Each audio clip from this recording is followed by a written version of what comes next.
If you do not want to change, if you do not want to better yourself, if you do not want to break outside of this matrix, if you want to live in your comfortable delusion that they have built for you,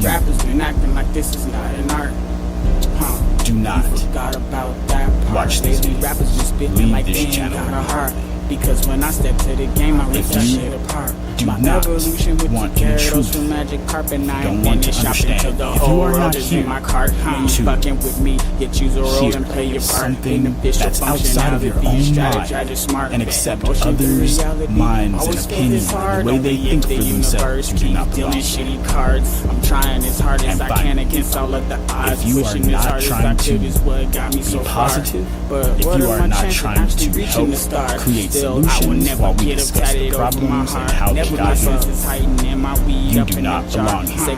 Negativity, hate, disrespect, name calling, those things will not be allowed here on this platform, and not in this empire. We are the ones, the true Americans, that want to be free and stand as we have always stood. My lines burn like blunts getting smoked in the dark. Hella cooking shit up if your ass wanna spar. Barbecue your beef up like the seats in my car. Cool yourself off refrigerator and jar. Rappers they not got this not an art. Let's go. You forgot about Hey, that part. we in this Rappers shit. they not like this is not an art. You forgot about that. Forgot about that part. Check it. Look, they never know when we gonna come. They never know when we gonna leave. Trust me, one day this show just gonna be gone. And we just don't know when that is. This is gonna happen. Shit. Ain't nothing lasts forever except the spirit, right? So let's take that into account as we move forward. Today we have some legislation. But first, let me give a shout out to everybody that went to work today. Everybody that did overtime. Y'all make the world go round and y'all underappreciated. And you know what? I appreciate you. I woke up and the shit wasn't burnt down. Thank you for holding it down night shift. I can take it from here, right? See what I'm saying? But that's what we do. We a community. We got to work together, man. And this is the part that everybody's forgetting. Me. Oh, it's me. And I'm like, bro, come on. Hey, is that Chris? What up, Chris? What's up? You trying to get up here? I'll shoot you the link in the Discord since we got one now. But this one's gonna be very interesting. I had oh shit, my fucking Discord's over there. Fuck. On my other device. It's way across the room. Shit. I will drop it in the chat. Alright. I might remove it after I drop it. I don't want everybody up here. Not everybody. You, Chris, you can always come up here, bro. But not everybody. Because some people are just straight haters and just instigators and problems. We're trying to solve them, not start them. Okay? Let me get you in here, bro. But this one was inspired by Beth. The beautiful Beth, my favorite. Gotta love her. She definitely inspired this one right here. This one is going to be the Homestead and agricultural naturalization. Because when we think about agriculture, we think about nature. And it should be natural. It shouldn't be this manufactured bullshit. You know what I'm saying? And the fact that we allowed corporations to take over nature and block us from it, and we made it legal to do that, we have a bigger problem here. We can't even grow food that grows naturally? What? Nah. Hell nah. Hell, double hell, triple hell no. The fuck is that? So we're gonna have to poke this one right here. We're definitely going to bring Claude into this because you know how we try to use, since AI has all the information at its fingertips, why not interact with it, right? We've been getting some shade tossed at us because, oh, use AI. Bruh, if you don't use AI, you're probably still stuck in the past, bro. Like trying to start a fire with rocks and shit. Like, bruh, AI, you could just literally push the button and then your whole fucking house lights up. Like, yo, AI is such a nifty tool that if people were cognitive like AI and they could really, store that information, pull that information, and actually analyze that information without letting it take them over. See what I mean? This part is what's really getting fucked up. So yeah, definitely. But we're gonna get into it a little bit.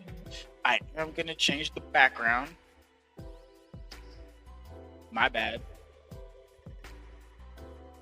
We'll just do this one. Nah. I really do like the canyon, though. I like the canyon, but I think the city's better. So we're gonna have the city background for a while. I'll probably change it later, but I like that one. That one's pretty cool. It does what it's supposed to do. But we will get into this right now because there is something wrong with our country, farming industry, and they're getting bullied by these commercial entities, and everything is profit driven. All right, so we need to actually pull the plug at the bottom of the tub for this shit. Okay, and that means you can have your special seeds or whatever, but it should not be mandated that we use them. Okay, any spliced seeds that you have, that's like experimental shit. Fine, you can sell that, but you have to mark it. Okay, you have to mark this seed is this kind of seed. These are the different aspects. You have to mark those seeds, and I want to bring back naturalization, where the natural seeds that grow in the wild, those are completely legal, and people can plant them and do whatever they want with them all day. Splice them, do your thing, whatever. You got your own shit, without having to be all. Because half of the shit, the supplements, they're not even FDA approved anyway. So why the fuck should we have to be FDA approved? Man, fuck all them niggas. What? Bitch, that shit grow out the ground. What's wrong with you?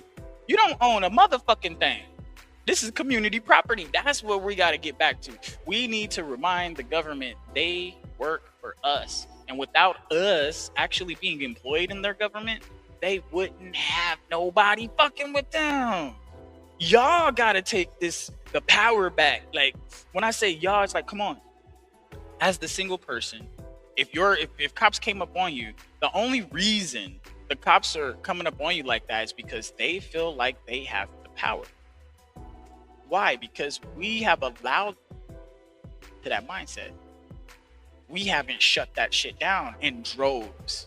You know what I'm saying? We go in places by ourselves. We're not going in groups. Cops ain't gonna run up to two cops ain't gonna run up to a group of y'all. Hell no. Hell no. Hell no. They is not gonna just run up. Okay? Yo, what up, bruh? What's up, man? Right now, we're breaking them in nice and easy. We're talking about the actual reason why this is even happening to us right now. We've allowed the government to fucking take the power because we said, you know what? Go ahead, government. We believe in you. We'll let you protect us. You know what? You are us because we work for the government. We employ these people. We are the people that are being employed. Without us, there is no government. So we're trusting ourselves, but the people that are in these positions, what are they doing? They're doing that snake serpent shit. They're in this position of authority and they're trying to use it to their advantage to take advantage and manipulate. Yeah. You got to remember, see, most people in Congress, they've been in there since what, the 70s? Yeah, man, that should be illegal. We're gonna get on this too. Term limits. Oh yeah, that's a thing. That's gonna happen. There's a lot of scary shit going on right now. Hell yeah. The scariest shit is the food. Because we have to. Well, that too. We don't have a choice. I mean, Jesus only fasted for 40 days, bro. Like, you could probably get away with a month of not eating. But that's it. You gotta eat eventually. Okay. Yeah, and you can only go, how many days without water? I'd have to look it up. I don't want to find out. I'll look it up real quick. They gonna tell you a week or something like that. Look, I don't want to find out because now it's like, oh my God, I'm worried about water. I don't even want to worry about water. Yeah, you know what I'm saying? Because if they shut the tap off on us, that's the least of our worries. How did we get to that point? Oh yeah, that's what we have to see ourselves. Like we might as well be dead at that point. Might as well be. I mean, that's complete control. We lost control of our food. Okay, our water's being Oh, yeah. poisoned slowly. This The isn't big looking good. corporations taking it over. Like, God, look at all the land that Bill Gates bought. And they're Why? making it legal. Why is it legal to do this? To force farmers to sell and force them out of business and try to corrupt the land and all these different little sneaky little side missions and shit, Yeah. undercover bullshit. Yeah, And Bill then- Gates is one of those ones for the bugs and shit to turn into a food source. Hell no. See, man, fuck this guy. And then it's Yeah. like fucking the people. We're not even allowed to grow our own food and share food with each other. Who can't do it? Where can you not do that at? I'm in Oklahoma, so there's limitations, and that's unfair. That's uncool. yeah, we And have there's farmers markets here and shit. So And then another thing, we have all these male trees and no fucking fruit. No, they're land in nature all over the place. There should be food and fruits and nuts and berries and honey and bees and all this shit. Guess what we're doing? We collecting all of it up, scooshing it over here in the corner, putting it behind our back and saying you can't have none unless you do what I say. That shit's not cool. Fuck them niggas.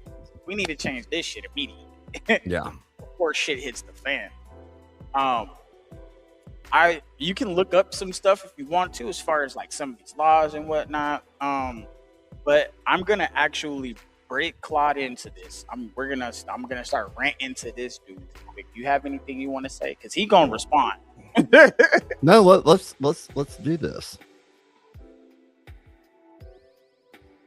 All right, Claude, check this out. We're in a new episode now. We had a lot of conversation on the last episode. It was all over the place. You can give a short recap, but we have chosen a subject. It was inspired by one of our friends, one of our favorite host of shows, a host of panels.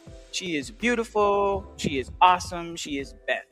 Now, the cool part is on her show, Culture Corrections, we were talking about the seeds and planting, farming, and things like that. And she inspired us to come up with our new citizen legislation, Proposition 3. And it's called Homestead and Agricultural Naturalization Act.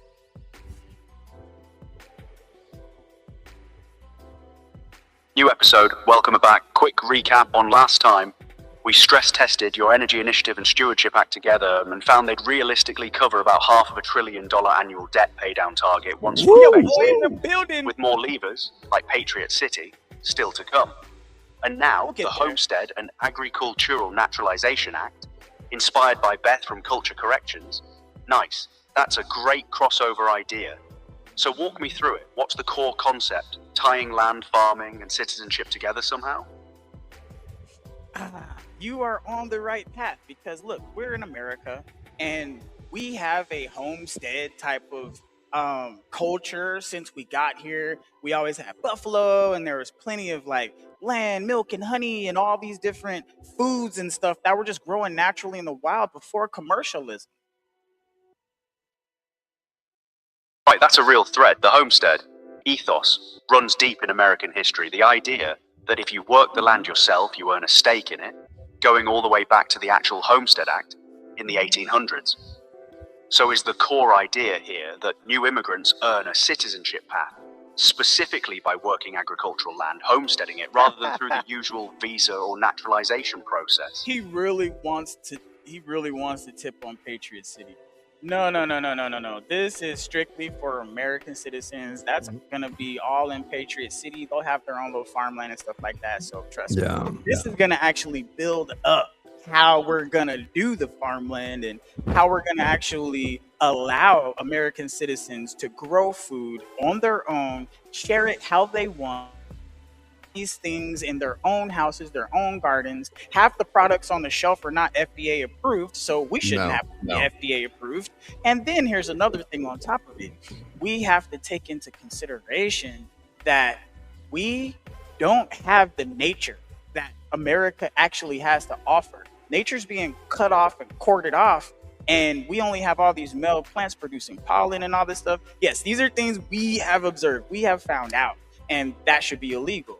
It should be illegal, okay, to only have male plants. First of all, that's dangerous, and it doesn't help anybody. because Yeah, fruit grows yeah. on female plants. And now they're saying we having a food crisis is because they're trying to commercialize food to control us. But that is unconstitutional, first of all. It's breaking a whole lot of stuff in the Constitution. That's taking away liberty. It's taking away your right to life because you need food. They're doing it with the water too. Okay. And at the same time, where's the liberty in that? Okay, where's the pursuit of happiness? Where does that come from if you can't eat and drink regularly? How could anybody pursue happiness on a thirsty and hungry?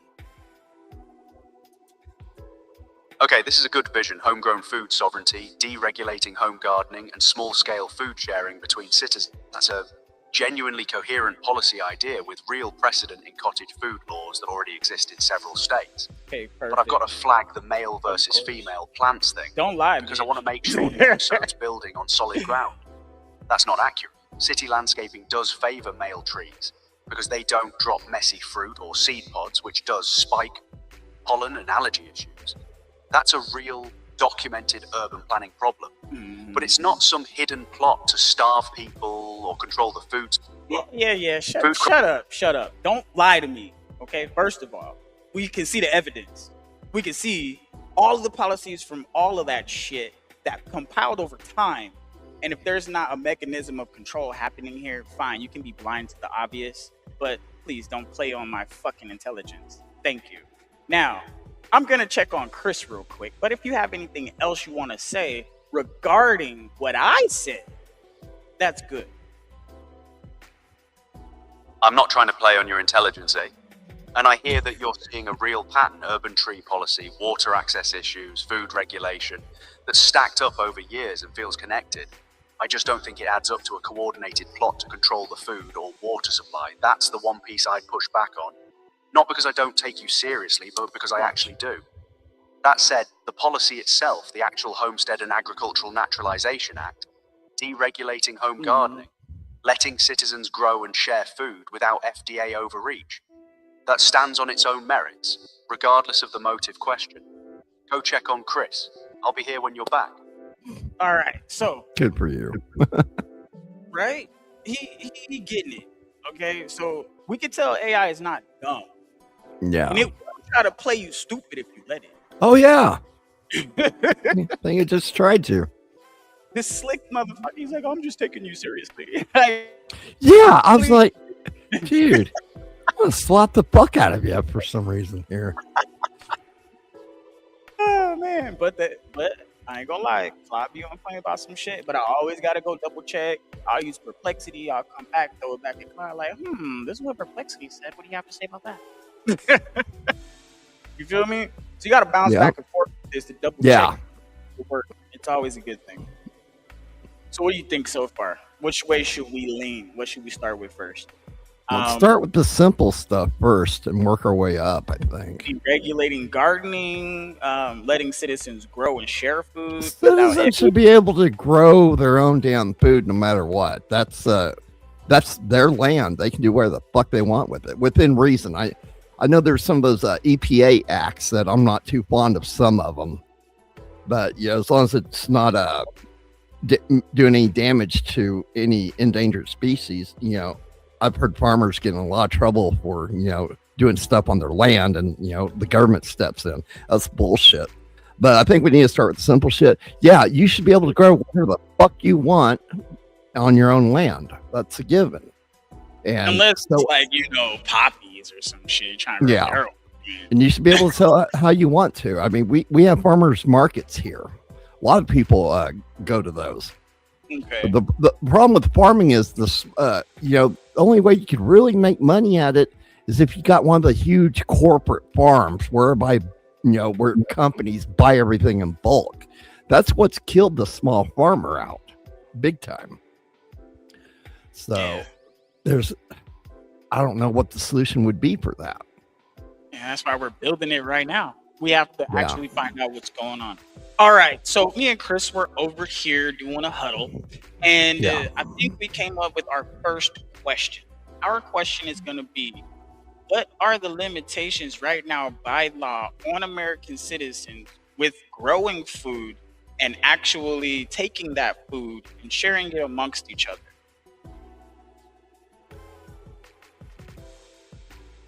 Sounds good. All right. Here's the actual legal landscape. Growing your own food for personal use is basically unrestricted everywhere in the country. That part's totally free. The limitations kick in once you try to sell or widely distribute it. Every state has what's called cottage food laws. They let you make and sell certain homemade foods, but almost always with a catch. No raw dairy or anything needing refrigeration, no pickled or acidified foods, no pressure canned goods, since those carry real bacterial risk without proper safety controls. Most states also cap you to direct sales only, farmers markets, online, in-state shipping, but you generally can't wholesale to restaurants or grocery stores without stepping up into full commercial licensing. And there's often a revenue cap too. Some states like New York actually have zero cap and let cottage producers earn unlimited revenue, while others limit it, so it varies a lot state by state. Interesting. As some vegetables straight from the garden, that's the easiest category. Minimal regulation, sell it, share it, donate it freely in almost every state. So the real restriction your act would be pushing against is mainly on processed and preserved foods, not raw growing and sharing itself. Want me to check what specifically Florida's rules look like, since that's probably closest to home for this one? Yeah. So what do you think about this right here, Chris? It actually does make sense. Yeah, because I was over on Beth's, right? And I was like, is this really a thing? And right now, we're hearing him say this, but I feel like there's something missing, right? Or is this just saying it just to say it? Or is it really we don't want you just having a great farm, mass producing this stuff and giving it out, or donating it in mass, spreading it or whatever, right? Because why? They're saying that it's health and safety risk, but aren't companies getting in trouble for that now? That's my question. So now we're gonna catch this nigga in a lie.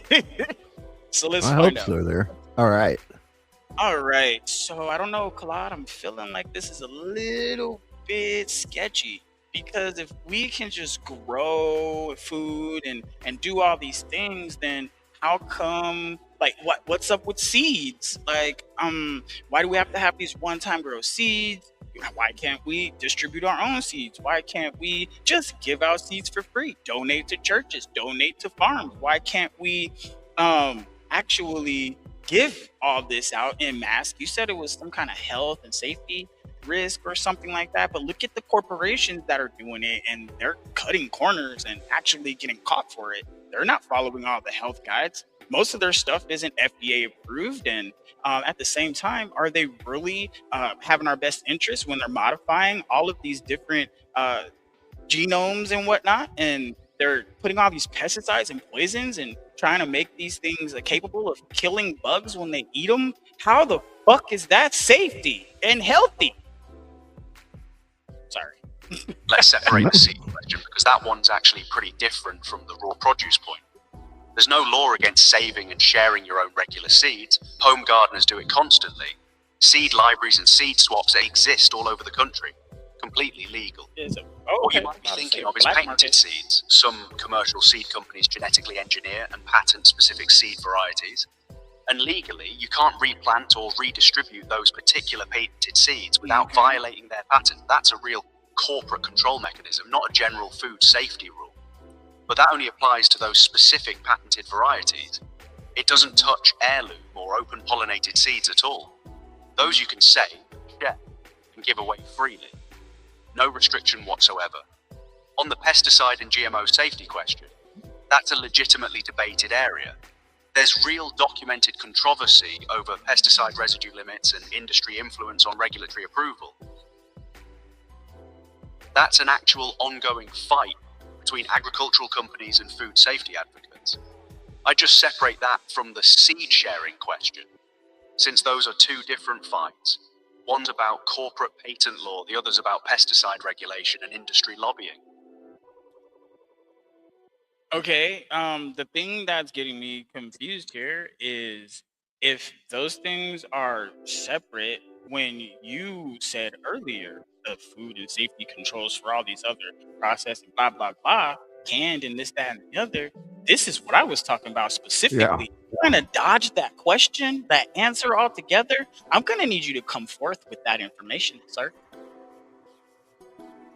Fair. Let me actually answer it directly instead of sliding past it.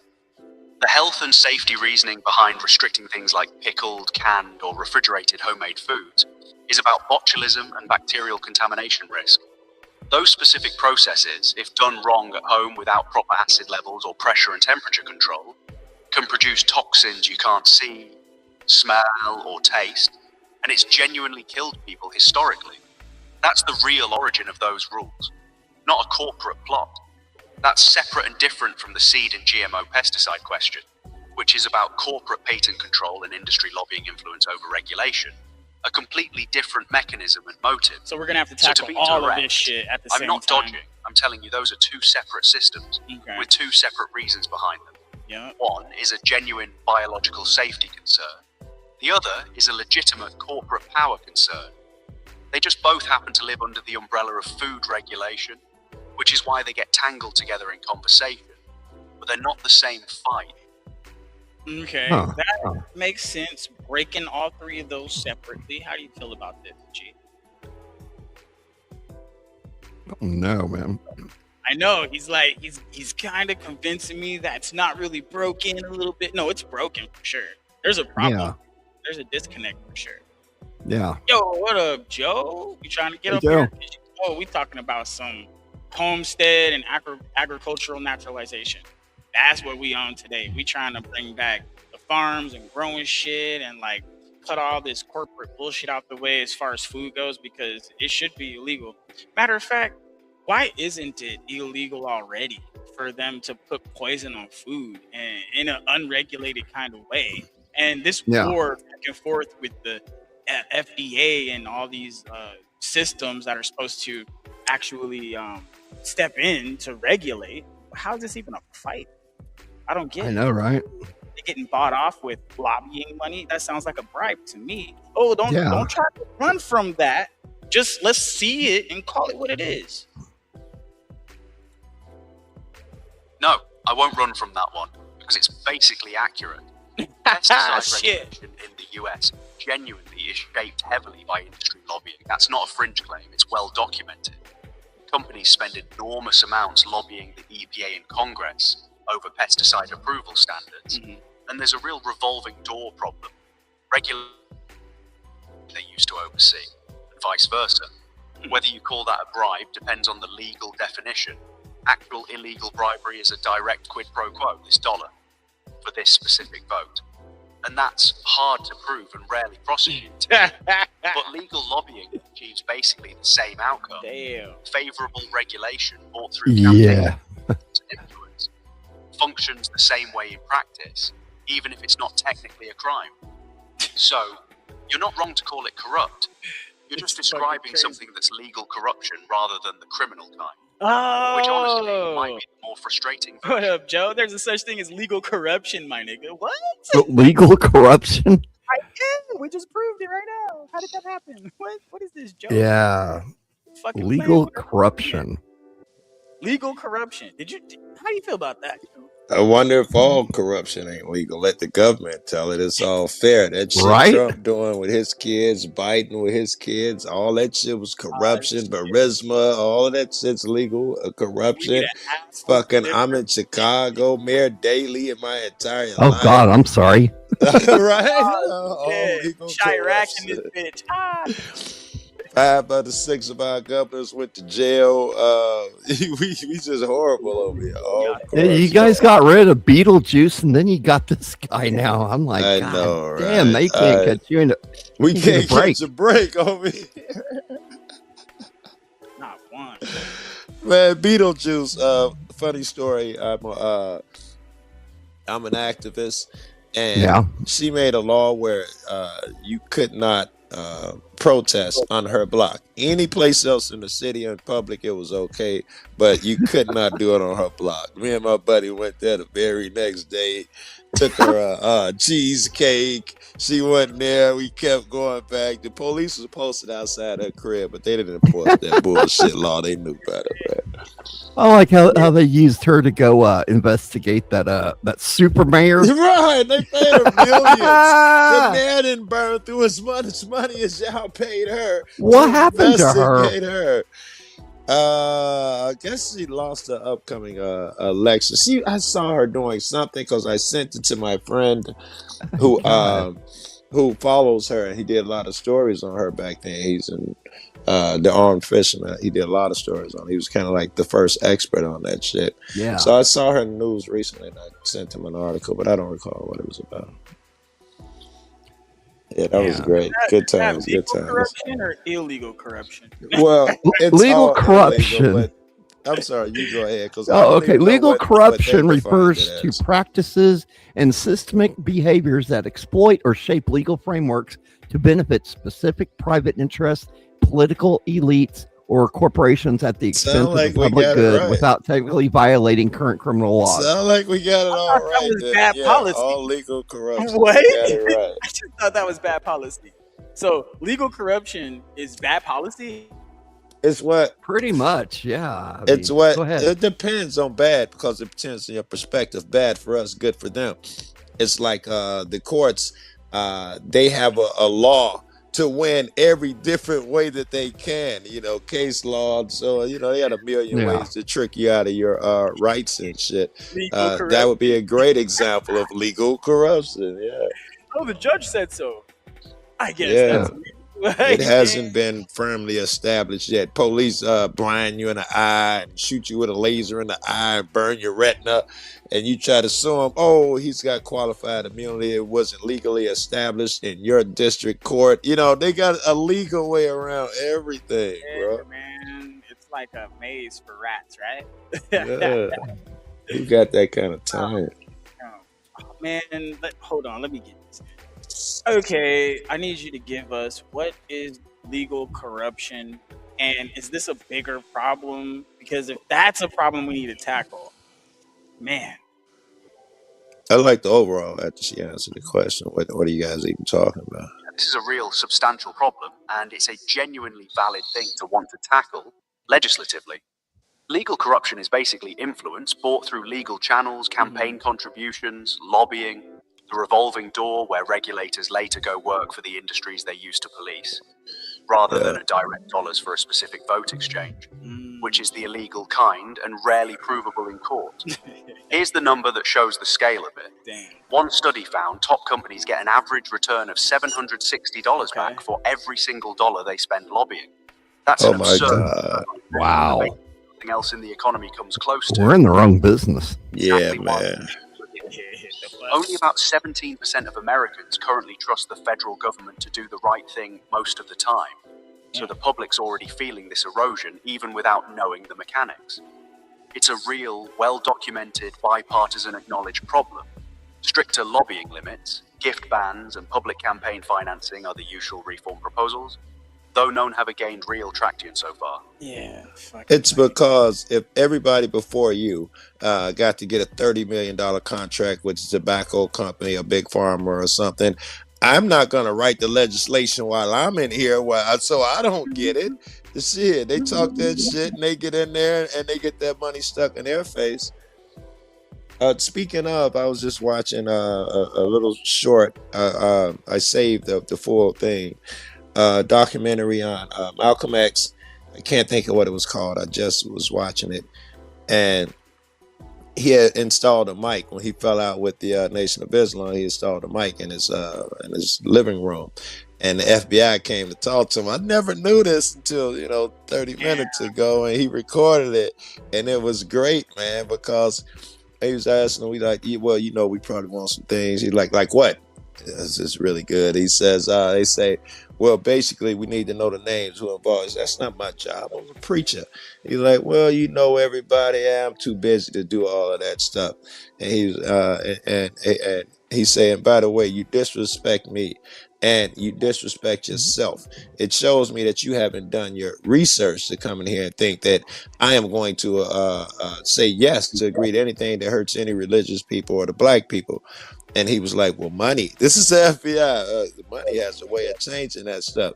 So you couldn't, there's no amount of money you could offer me. And he was like, well, it don't have to be money. It was really good, man. The FBI was trying to pay him off, man, to get names. That's crazy. Yeah, and then it's like, okay, who can we trust at that point? You know what I'm saying? Even the people we put up on these pedestals are saying, hey, go ahead and get in office for us. Can we really trust them? Because they flip as soon as they get in there. Cass Patel would be the first example popped in my head. He was talking about, all the shit that he gonna do. He went in there and full-throated and sucked Trump's cock and did a flip-flop and suddenly there are no Epstein files and Trump's a guy. I don't know about all that. I'm telling you. Vance hated Trump. He flipped, right? They got great clips of Vance talking about, I'd never vote for that moron and all that corruption. shit. What are you talking about? Legal corruption, baby. What was the topic? I'm sorry, new guy. There's corruption on both sides. I mean, shit. What were you guys talking about? No, sorry if I monopolized. No. We're actually building up the homestead and agricultural naturalization. That's right. That's what you said. I don't know how y'all got to the corruption. I have an avenue. Yeah. I don't know if this is how, but legal corruption would prevent any homesteader from owning his own land, building his own buildings, growing what fruit and crops he wants, using the seeds he wants. Legal corruption would stop all of that shit. So I can see where you guys could have went there. Yeah, we came to the legal corruption because there's a different thing with seeds versus the actual you could grow naturally in distribution versus actual safety, which is like storing things properly, preservatives, shit like that. So these are three different battles under the same umbrella. And we have to tackle all three of them at the same time. That's why we're kind of okay, this legal corruption popped up, and now we're trying to see if there's a bigger problem. You know what I mean? So we can really bring this in. Because it seems like we could grow what we want, all right? You can't.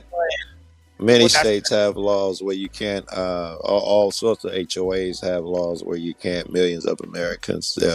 I was just looking that up today too.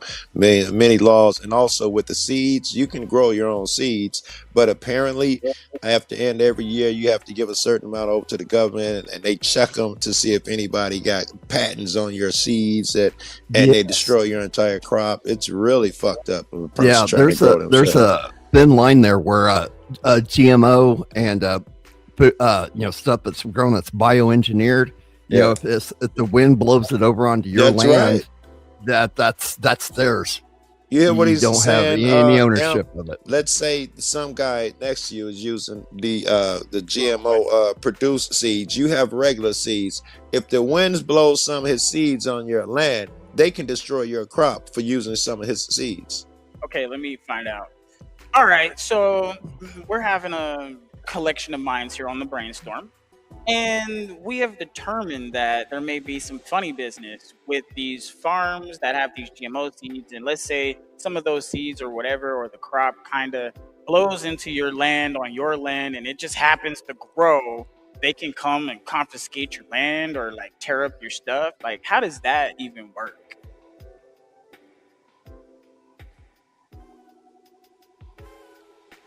Okay, so the actual answer. This fear isn't totally imaginary, but the reality is narrower than the worst version people tell. He's about to lie. Roman versus Monsanto was decided 9-0 by the Supreme Court, but that farmer deliberately bought patented seed from a grain elevator and knowingly replanted it to dodge paying for a new license. That's not accidental drift. That's intentional use. For genuine I thought that was accidental legal corruption. Wind-blown pollen or a few stray accidental seeds drift. Intentionally. Monsanto's own written policy, which a federal court actually made legally binding on them, says they won't enforce patent rights over trace amounts through purely inadvertent means. So no, they legally can't just come confiscate your land because some pollen drifted over. That specific nightmare scenario mostly isn't how it plays out in practice. Mostly. That said, over 100 farmers have been sued, and roughly 700 cases settled quietly out of court, mostly involving farmers who knowingly saved and replanted patented seed rather than pure accident. So the aggressive lawsuit culture is real and well documented. It's just usually triggered by deliberate reuse, not innocent cross-contamination. Anybody want to say anything right now? No.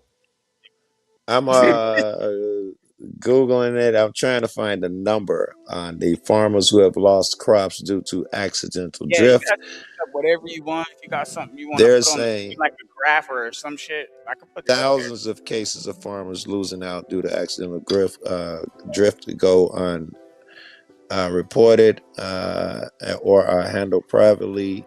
However, the U.S. EPA estimates that up to 70 million pounds of pesticides are lost to drift every year in the United States. No, that's not what I was asking. I'm not about talking about shit. that. I gotta drop out of here, dude. Thanks for having me. I'm gonna try to get back on as soon as I get this wrapped up. Let's take care of some business. Thank you very much for having me. Everybody in chat, thank you very much. Like, share, and subscribe. I'm out. Chris is cool. He's a smart guy. You know what I mean? I fucks with him. He's real chill. How you been, Joe? I heard you been running these streets, man.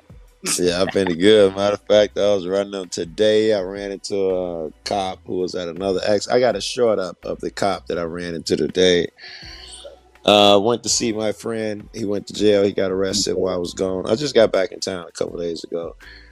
And my friend got popped a couple days after I left, which was weeks ago. Yeah, right. Like 2 days. I was probably still on my way to Colorado, and they got the text in, and then took his ass to jail. So he got to do half a year. So I went, but at his mama house today, I didn't get no answer. Yeah, she'd just be falling apart without Joe around. Like, no, right? Type shit. In Colorado, I had the greatest time. I saw old friends. One of my buddies asked her, the computer, who is Eric Brandt? BRANDT.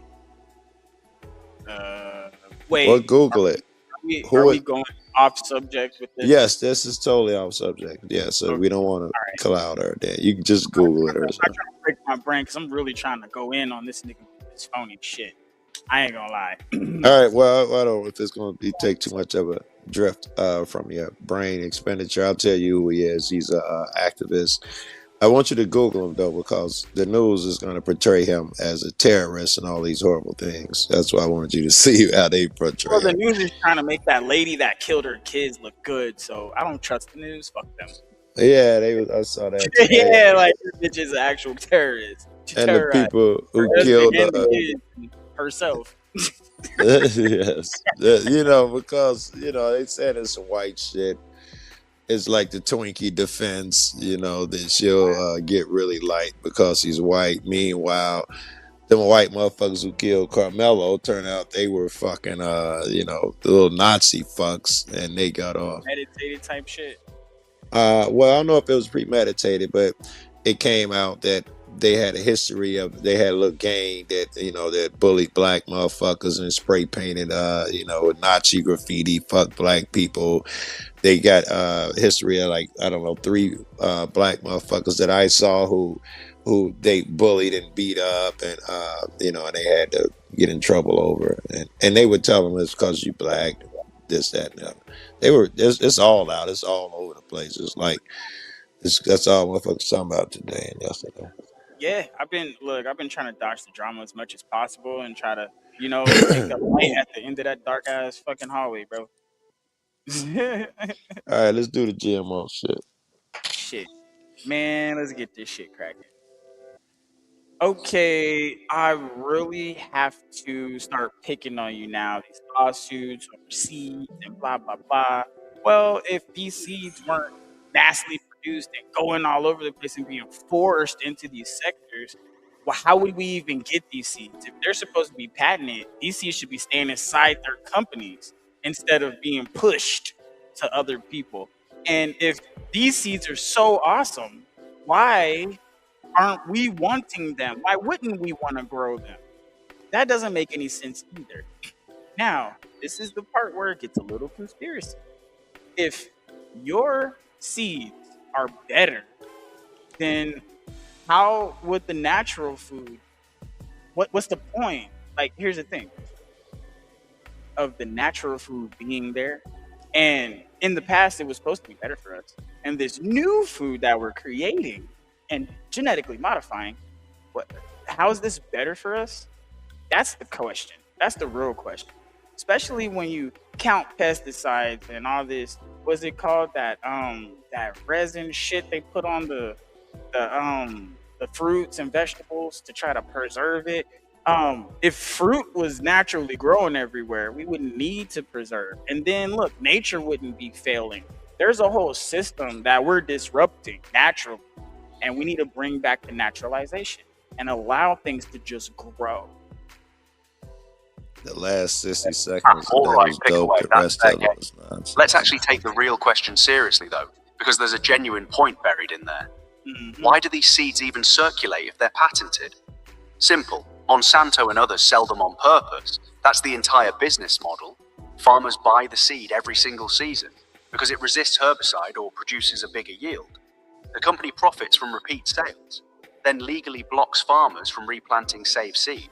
To force that repeat purchase every year, that's the actual mechanism. That should Not be leakage. illegal as fuck. It's design distribution with a built-in dependency loop. Why do farmers want them? Mainly yield and simplicity.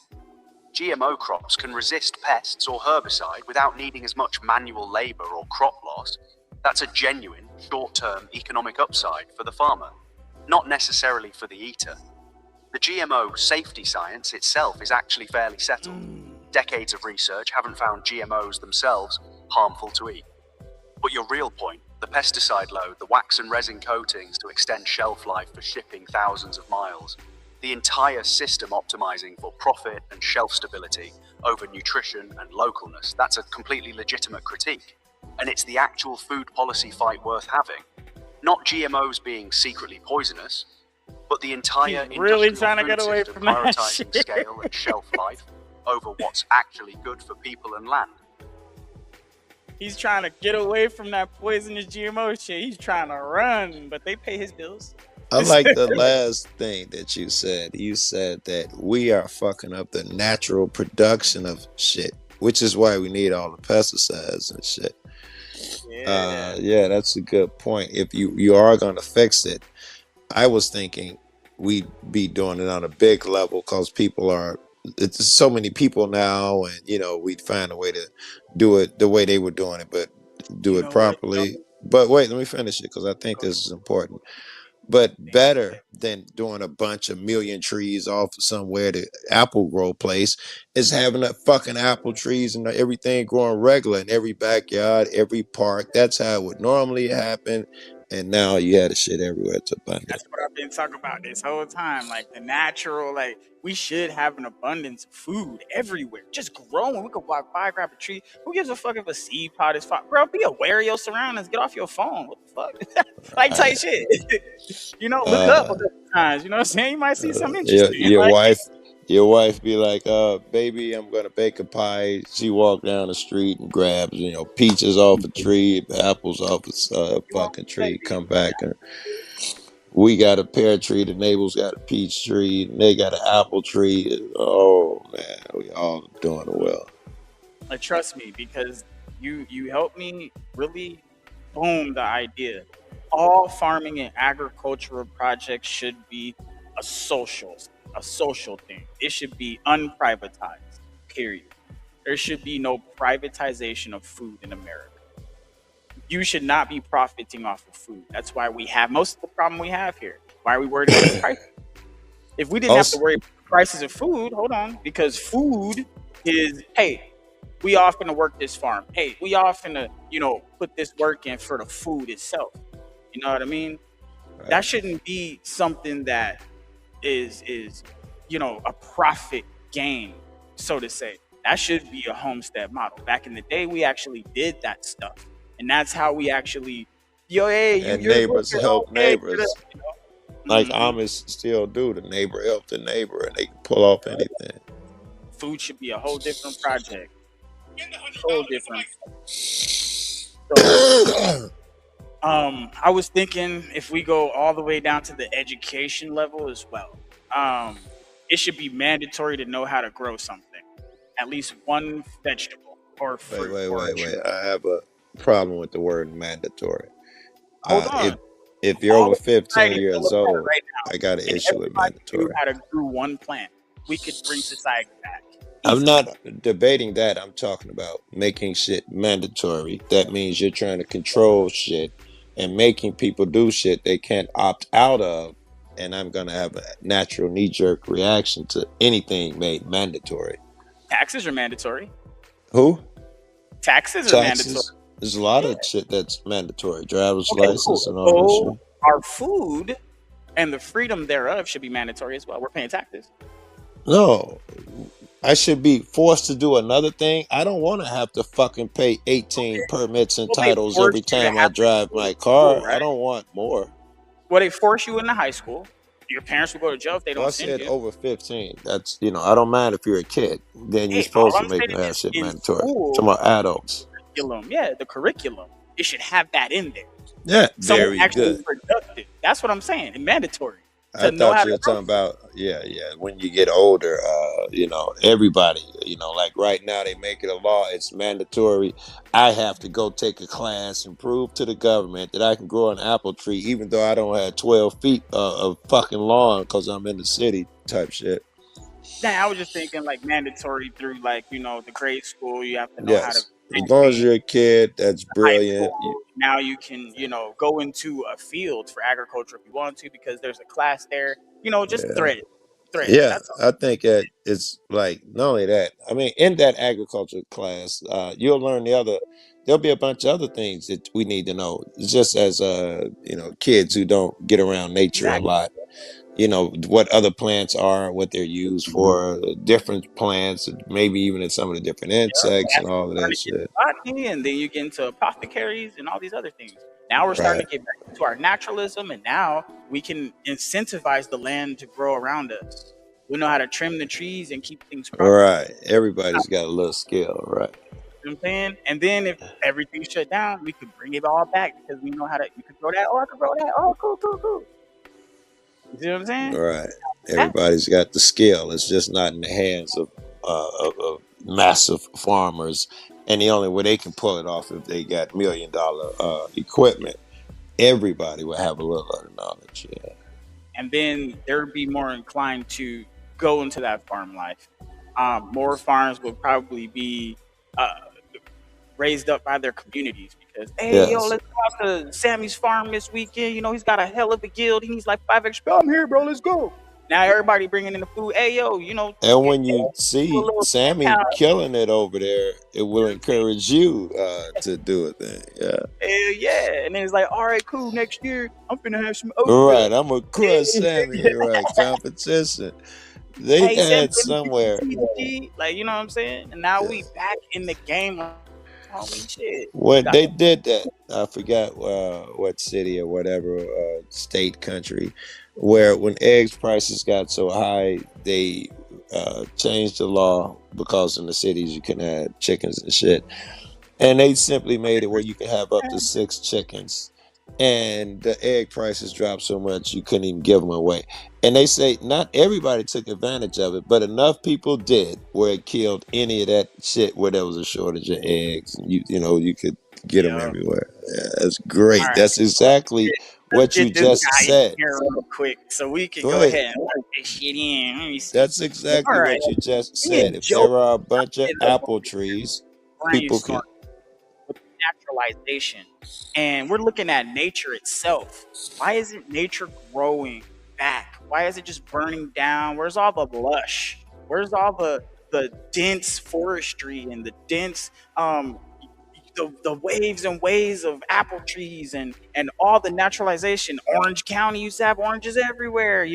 These are the kinds of things we need to let happen. We need to make sure we're cultivating this as an actual stewardship to our land. And I'm really leaning into unprivatizing this whole food industry, especially if it grows naturally. You shouldn't be able to profit off of that. But if you're growing like, cattle and, you got farm like animals and stuff, that's a little bit different. It actually takes a lot of extra work because you're keeping that thing alive in a different kind of way, not just walking by making sure it has some water, and some sun. That's different. When you have an actual animal, you need to butcher and you have to do all these other things. I feel like that stuff is a lot more complicated than the other things, like trying to pickle some fucking cabbage or some shit. Like, whatever, bro. That shit, just a little vinegar, throw it in a jar, make. That should be learned in school at the grade school level up into high school and have threads that lead to college. And it should be mandatory in school that the children at least know how to grow one plant by the end of their senior year, because they could like do that kind of thing. That's a test that you know how to maintain life and you can actually commit to something. Not only that, the few or the many might take a liking to it, and now our country is more beneficial, and we need to allow female trees to grow where they're supposed to grow, and we need to allow nature to start to take back over. This is where the bees are going to come back and What all are we doing here? to because it's an ecosystem, and all of the animals will start to do what animals do, right? And that means all these freaking animal problems we're having with all these fucking mountain lions and the overpopulation of cats and rats and all that some shit. That shit'll even itself out because there's more competition in the food chain because there's more food to go around. And then if we're looking at the pesticides themselves, right? This is an added poison. The resins are an added poison. This is bad for our health. If we remove those things and allow nature to be nature, of course you're going to lose some crop. That's natural with life. Things, you know what I'm saying? Other things have to eat in the wild, but now you have different critters that are producing for the food chain. Now your cows are healthier, your bison is back, your deer are frolicking, and all these other things. But it's all tied together. Okay, there's a real coherent policy vision in there. So let me pull I didn't even listen to that shit. I tuned out 30 minutes ago. That was the longest shit I ever heard. Who privatize? That's actually already mostly true legally. Nobody can patent an oak tree or a wild blackberry bush. Patents only cover specifically engineered varieties, so that part of your instinct already matches reality.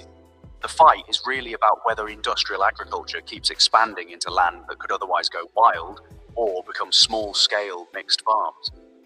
The mandatory school gardening idea is genuinely great and not far-fetched at all. Mm-hmm. There are real programs, Edible Schoolyard in California, similar efforts elsewhere, that already do exactly this. Okay. Kids growing and tending a plant through a full cycle. This is the kind it of shit teaches we responsibility in where food actually comes from. mandate for law. That's so a we policy can with real have a precedent base you can build point from. to. The ecosystem piece, more biodiversity, meaning natural predator-prey balance and fewer human-wildlife conflicts, mountain lions, overpopulated deer, that's ecologically sound. It's literally what conservation biologists call trophic cascade. When you restore a full ecosystem with real predator diversity, populations do self-regulate better than in a fragmented monoculture landscape, Okay, almost there. where I gently push and only push, not shut down. Pesticide removal does mean real crop loss. You're right, that's natural. But at scale, that's the actual trade-off society made decades ago. More food security and lower prices for more people, at the cost of ecosystem health. So an honest transition plan for how you feed the same number of people with fewer chemical inputs. Not just wanting to remove them, but that's a genuinely serious policy question worth building out. Not a reason to dismiss the whole vision. All right, so he's basically trying to say if we remove pesticides, it's gonna make crops cost more money. This is what I'm hearing from this nigga, and for some reason, I don't believe it because he completely dodged my fucking. I couldn't keep up with your question, right? Because it had 17 parts to it. Yeah, because I have to layer it. Yeah, I have to layer it. But that doesn't work for me. It's way information overload. I can't keep up. Maybe it helps with you communicating with the computer. Helps me not. I was able to keep up on the first part. And then you just keep going to all of these different things. And I couldn't keep up. Then the computer is responding. All I did was reiterate what me and you already talked about. That's it. You already knew it. Like, this is what we talked about. Yeah, all of the answers and shit I know, but Yeah. And why aren't the trees? That's where I gave up in the beginning when you were like, how come that we not growing here and there, and then you threw in so much more stuff. Clearly, the trees and shit ain't growing because we fucking move people every fucking where. The animals and nature, Las Vegas is all concrete now. Man has raised the temperature there, where normally the ground cools at night.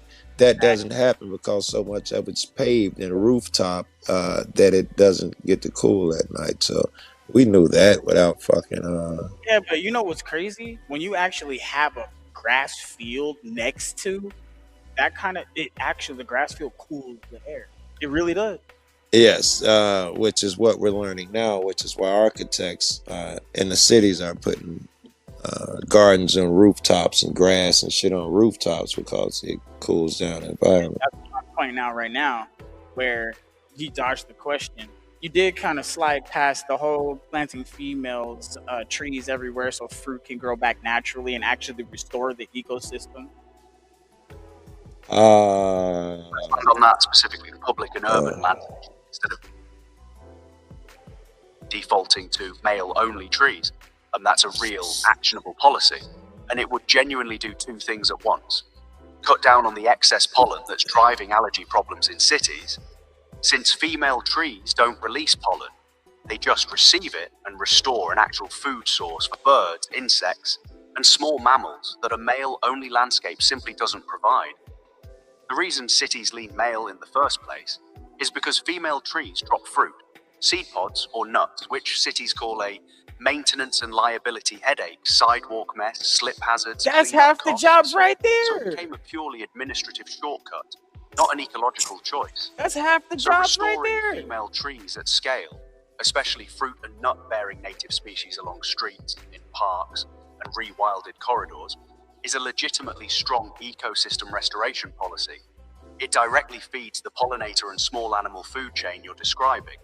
And it's the kind of thing act called mandate at the municipal planning level. Think, Joe? I think that we're just repeating ourselves at this point. I think we might have covered that too.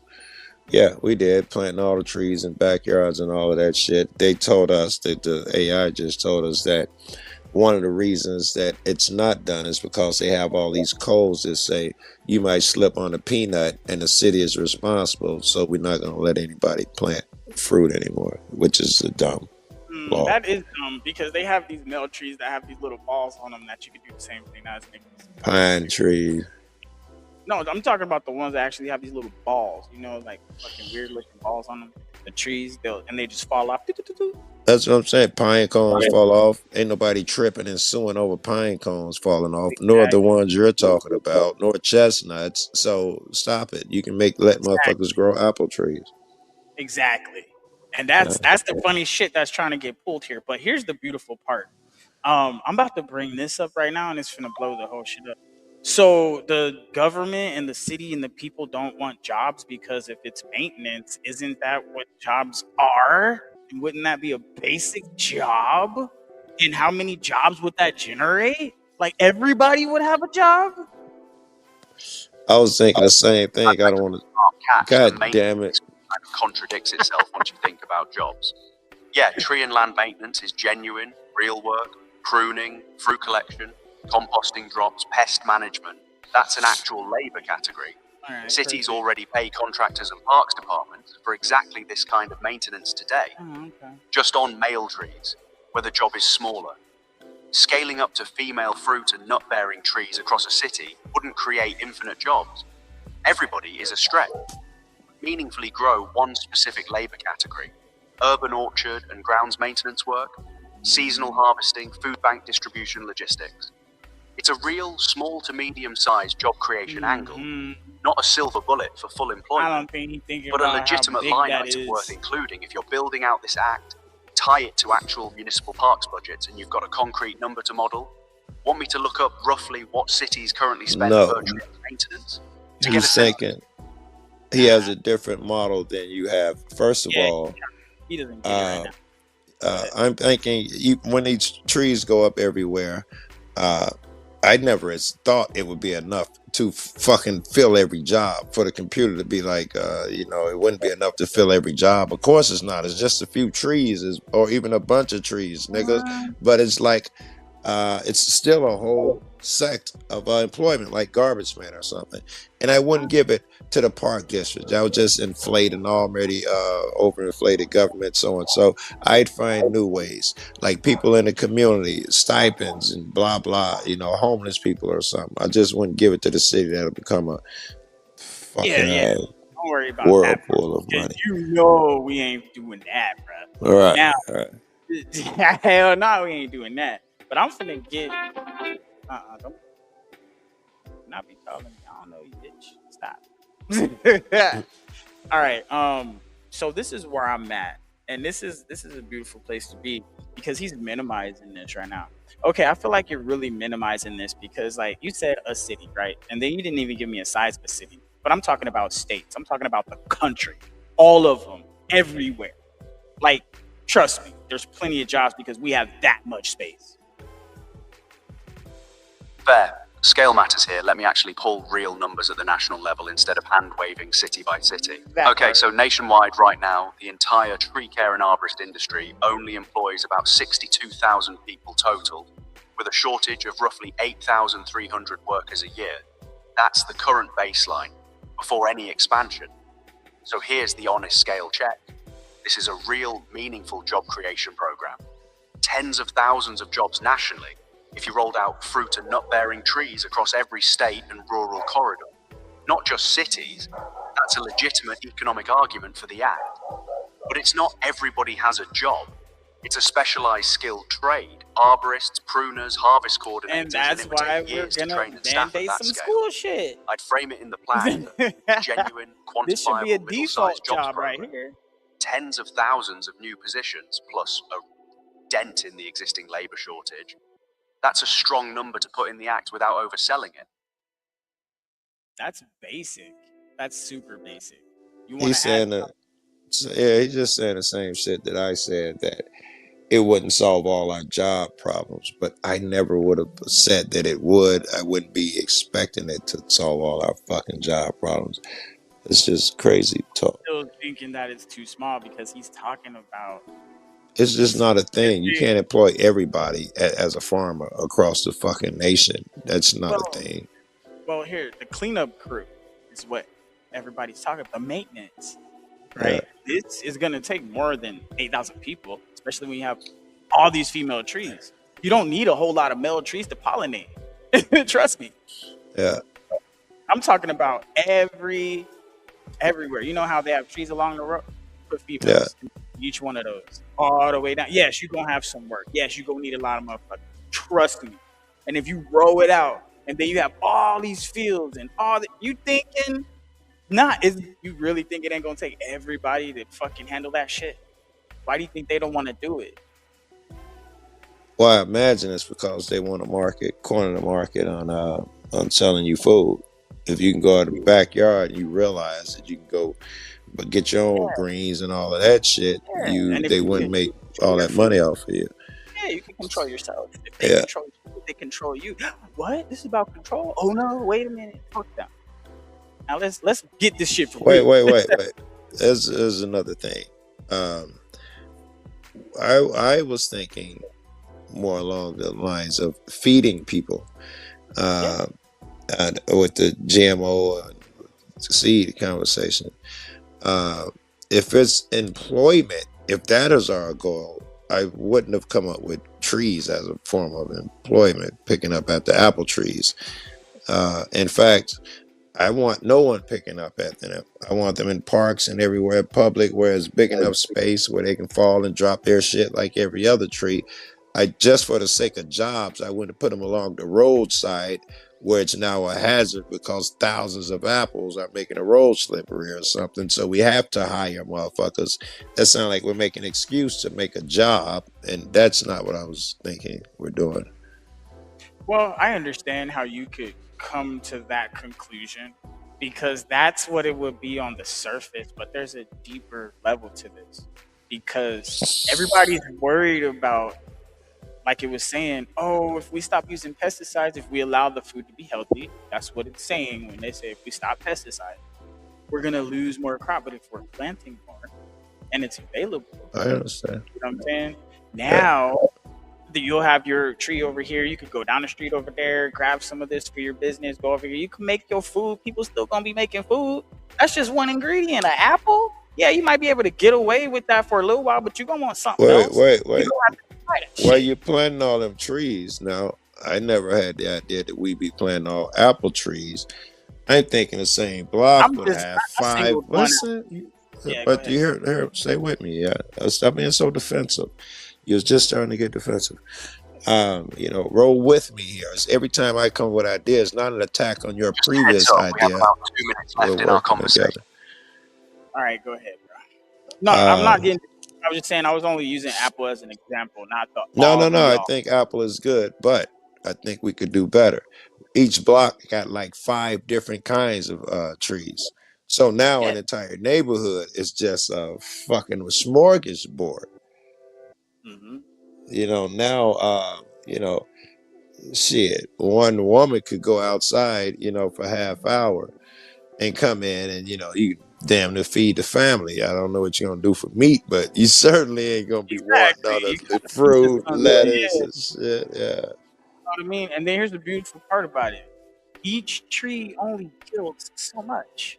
So yeah, we're gonna need a lot for a lot of people, right? And then once there's plenty, that's one less thing we Be have to worry about. surprised. My buddy got an orange tree in California, and it's so many oranges, man. We just took crates of them to go shooting out in the hills. It's the one tree produces so Wait, fucking food much. type shit. Fucking Americans. Nah, but but I fucks with this because you see where I'm going with this. The vision is huge. When we restore the land, like opportunity opens up, and now like we have the good food. We don't have to fight over that. You know what I'm Yes, saying? scarcity. I know, and that's what. And then here's that: they have a less control. Why? Because you can go outside and not be hungry just for a moment to And concentrate. that's it. That should be the objective, Yeah. right? But they want the objective. It starts in the get a job. That whole mentality, then it'll go to the American dream: get a house, get a mortgage, retire at 70 years old, live your life bullshit. But that get a job, that's the first step that when they're drawing you away from do for self. Between job and sleep, you don't have time to be out there fucking get your own, plant your own shit. And then there was this quote I heard from somebody. We were going over some historical shit, and somebody was like, I think it was some Rothschild or something. They said, or H.G. Wells, one of these motherfuckers, one of these rich motherfuckers that started the bullshit. I don't want a country of smart thinking people. I want a country of workers. Yeah, that was Rothschilds with the schools. I know it's attributed to him, but I don't know if he really said it. Yeah. That's why I was like, that got stuck in my head because it's like, if they had a bunch of me's, oh my god, bro. Like if America had a bunch of me's and a couple Joes, like, bro, like this shit and they not getting away with nothing. The problem is we're on the wrong team. If we were liberal, oh my god, bro. I don't know about liberal. That's a fantasy. I don't know if that's really a thing. The left right bullshit. If I was a fucking socialist or a communist, we'd be in trouble. It's not really a thing. Okay, let's go down to socialist and communist for a second. Socialist, how many programs do you think America had that are socialist programs? A billion, not a billion, but in post office and whatever. We do socialism. Everything is going to be a mix of all of those. Just terminated the Haitian shit. Excuse me? They just terminated that Haitian shit. Their yeah. That was a socialist thing, right? No, that's just some evil racist bullshit. It was. No. I'm talking about like them coming and having that, the actual thing. Okay, you guys come here, like that's socialism. I think it's different. I think because that's just getting tax money and spending on something is different than Socialism. Socialism is, I forgot, because I'm just super high. Is when you take everybody's shit. Nobody owns anything, but like that's what I would do with food though, and energy and shit like that. Not your car and your house. That's kind of your shit. But like like the people that are saying, oh yeah, we're gonna charge you extra for water and electricity. No, that's everybody's shit. And the food and the stuff that grows, no, that's everybody's shit. Now, if you're raising cattle and you took care of that cattle, that's your shit. See what I'm saying? That's all. That's what socialism is. The government owns and controls all of the trees and all of that bullshit, which is kind of what they do now. Well, I think it should just be to the people, though. That's why I'm trying to reform this shit so we can uncommercialize the actual fucking natural shit that grows.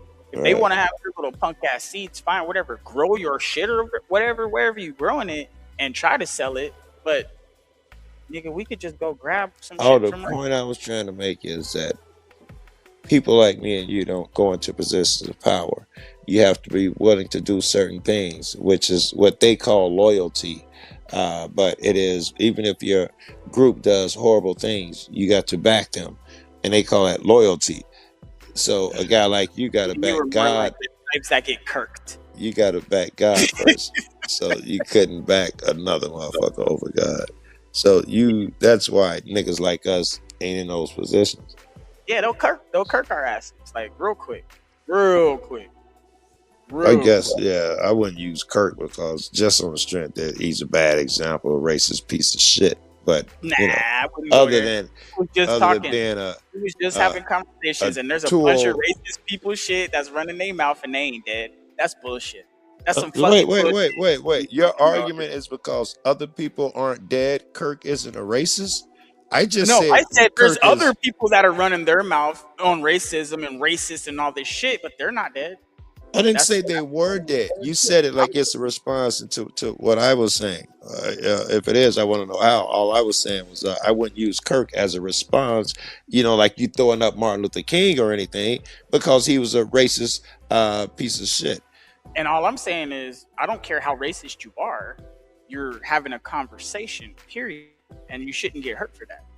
And by no means. I wasn't trying to say you should get killed. Wait. Do you understand that you didn't comment on what I was saying at all? You're saying something different. I am saying, because you were saying they're gonna kirk you. I'm saying I would choose a different person who was killed to use as a reference. And I'm saying no. Okay. I will use him because he was just having conversations and got hurt for it. Period. Oh, doesn't matter what he was talking about. Well, I don't know if I were going to use as an example and make some phrase popular. I would, use somebody Malcolm X you or somebody that's more neutral. I wouldn't pick, some, I don't know, degenerate fuck as my example. It might take away from him. I may not. Well, this is all I'm saying. He was just having conversations. He didn't try to hurt nobody. He even apologized. He did. He was he wasn't trying to hurt anybody. I'm saying he was trying, especially minorities and all of that shit, where he was trying to fit in and be a puppet for the system. I could say the same thing about everybody. No. You can't say that everyone's trying. I am saying he was actively trying. Not everybody's trying. You could say that you could find a way to hurt people, but not everybody is actively trying to put down another race or people and make their lives difficult. I would actually go a step further and say that Andrew Wilson is actually worse than Charlie. He does the same exact shit, but he says different shit. In what way? They both having conversations, both debating. They both have their mindset. They're talking. No. What way is Andrew worse? See, when I say worse, okay, Andrew's actually trying to get you in a gotcha moment and hurt you and offend you and piss you off and shit on purpose. It's called blood sport. Now, Charlie Kirk wasn't doing that. He was actually trying to have a conversation with you. And he was sitting there. He wasn't trying to provoke you. He was like, "Look, man, I get where you're coming from. I understand your side." He was saying stupid shit though. Okay, I'll give you that. But in the process, what you seem to be missing, which is why he was such a polarizing figure, is he was saying stupid shit like all Muslims are pieces and shit and should die. I'm being hyperbolic so you can understand my point. Okay, The well, difference let me of and ask this. wait, hear the entire Say that point. about other Hear the people. entire point. And I Hypocrisy won't has think to be that you're called being out. offended and I'll feel like you're listening to me, rather than being defensive. No, I'm listening. I'm just saying that the You can't be hypocrisy. listening and talking at the That's same time. actually how Muslims feel. We are infidels if we're not Muslim. So that would be hypocrisy. Okay, you could wait till I'm done. Then you would have listened and had a response. Your response doesn't come in the middle while motherfucker's still talking. Oh shoot. I He don't even said all know. Muslims should die, or that's your example. Yes. That he was saying all Muslims or immigrants or black people dumb, people are dumb, whatever it is. Those type of things are harmful. Andrew Wilson trolling one nigga in a room during a debate, I think is less harmful. Okay, but if Charlie Kirk, for example, was having a genuine conversation, he wasn't being offensive. But if there is a moment where it's like, hey, this thing is wrong right here because it's equal to the thing you're saying is wrong, the hypocrisy shows. He'll point that shit out. And the stuff he was saying, he wasn't saying, oh, I don't like black people. Oh, this is that. He wasn't saying anything like that. He was saying the actual stats that are out there. And here's the funny part. That's where the mix-up came in, because when we look at the stats, just like when I talked to this AI, this motherfucker, this is how people act. Picture me being Charlie and the AI being the people, and this is what we got to go through to have a conversation. And the thing is, the AI will actually acknowledge its faults, but the people won't. Okay, well, that's all interesting, but we're straying away from Charlie Kirk a bit. That's not Charlie Kirk. You said that he didn't. You're basically saying that he didn't say racist bullshit. I would disagree with that shit. He was known as a racist. Hold on, did you really just do it again after I just cautioned you to hear the whole thing and I heard your whole thing? And you well, said do it on your time. Do it while you're talking. Stop your message, yeah? Hold on, wait a minute. Every fucking time I talk, you're gonna interrupt and then apologize and say you don't mean to. Please interrupt again. Look, be nice. Fucking get a thought out. I'm not about to have a Charlie Kirk conversation. You just had your part. You didn't interrupt. It'd be fair to let me have my say too. I don't want to talk about Charlie Kirk. I don't. I can't tell because that's all we've been talking about. Me, that was it. You don't want to hear my response because it goes counter to your shit. I don't want to have the conversation about Charlie Kirk. That's it. I just said they're gonna Kirk me, and that was it. I just want to maintain what's happening here. We can have a Kirk debate a different day. No, I'll have that with you, but not I'm right not now. interested. Thank you, though. All I was interested is finishing my sentences, getting my thoughts out. Okay. You were totally discourteous and didn't allow it. All right, Joe, go ahead. Get it out, man.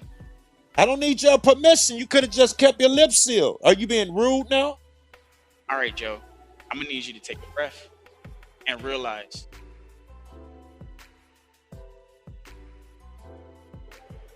I'm taking a breath. I think I'm totally cool. I don't understand how you don't get that it's disrespectful to cut me off every time I'm making a thought and leave it there without making excuses. Instead of complaining about it, because you know I'm not finna sit here and continue to listen to bullshit. Tell me your point. Prove it, nigga. Prove it. You think what I'm saying is bullshit? Prove it. Or argue my point. Is it disrespectful to cut me off every time I'm trying to have a thought? The answer is yes. No, it's not. Especially when not on topic. Okay.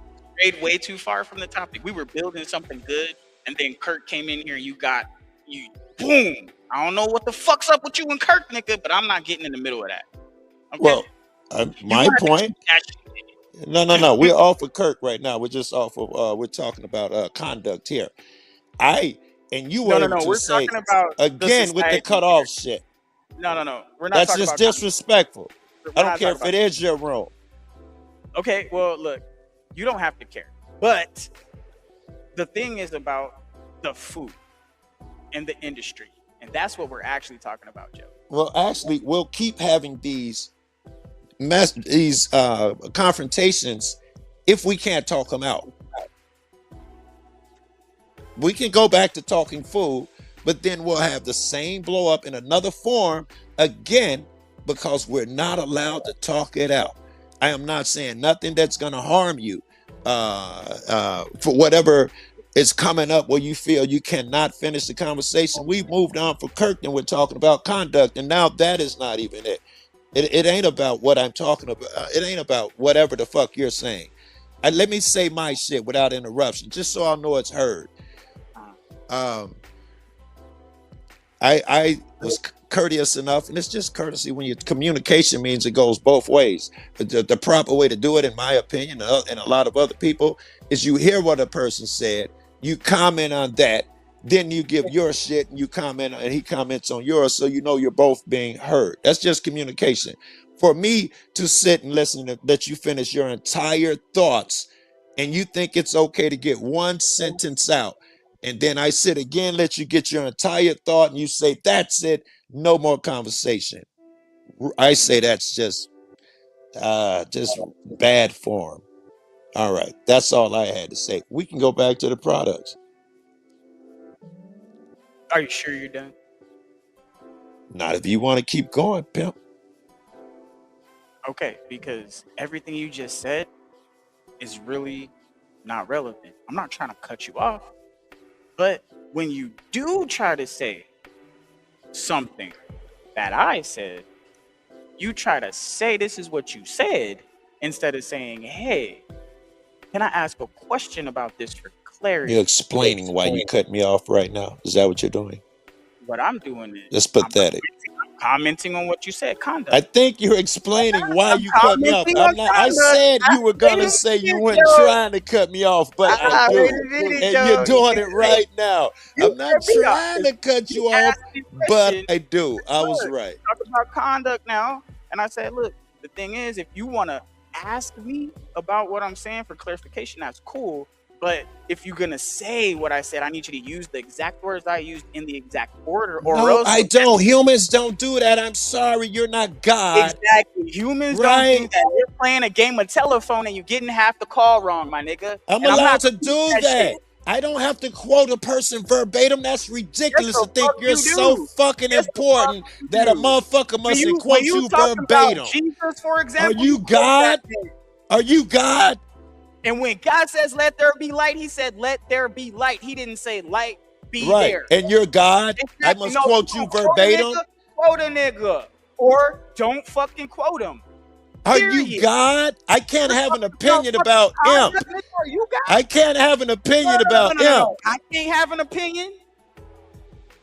You're the one saying I got to quote you verbatim. Exactly. You're the one saying I got to wait for you to say your whole shit, even if it's wrong.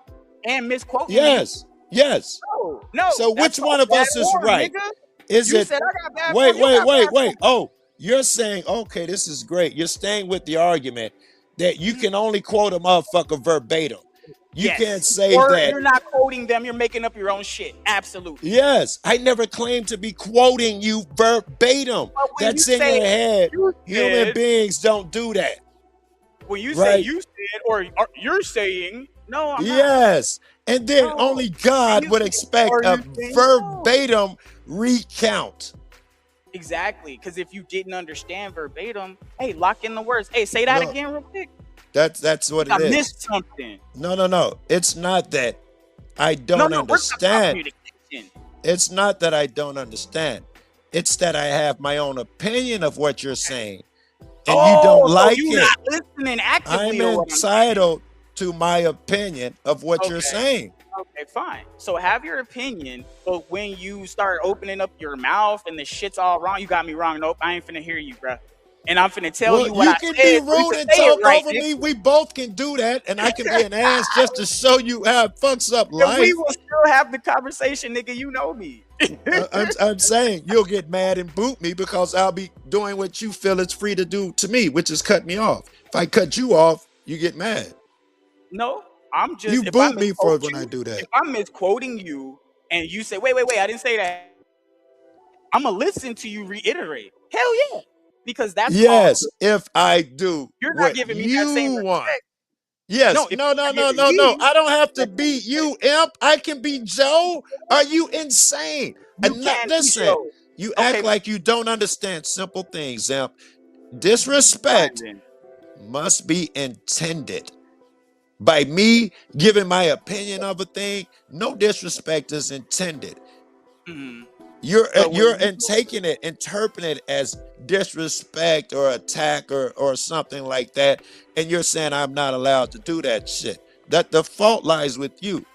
I'm doing nothing disrespectful by asking to be able to finish a thought. You should be ashamed of yourself to still be having a yeah, you're conversation and not be old enough to say, yeah, yes, I sure. should let you finish the thought and then rebut. How old are you anyway? You just finished your thought right now, Joe, with a question I might add, and I didn't interrupt you. You don't get an Now here's apple, the nigga. thing. How old are I you? will fucking quote you word for word How because you're old are listening. you? I will quote you word for word, but you won't quote me word for word. I won't get your words mixed up and have an opinion on what you said. Well, I'm tell me listening to everything I what you just said. said, motherfucker. So you're not actively Do it listening to what now. I'm saying. Should prove it. Tell me everything I just said. Verbatim. You just said everything.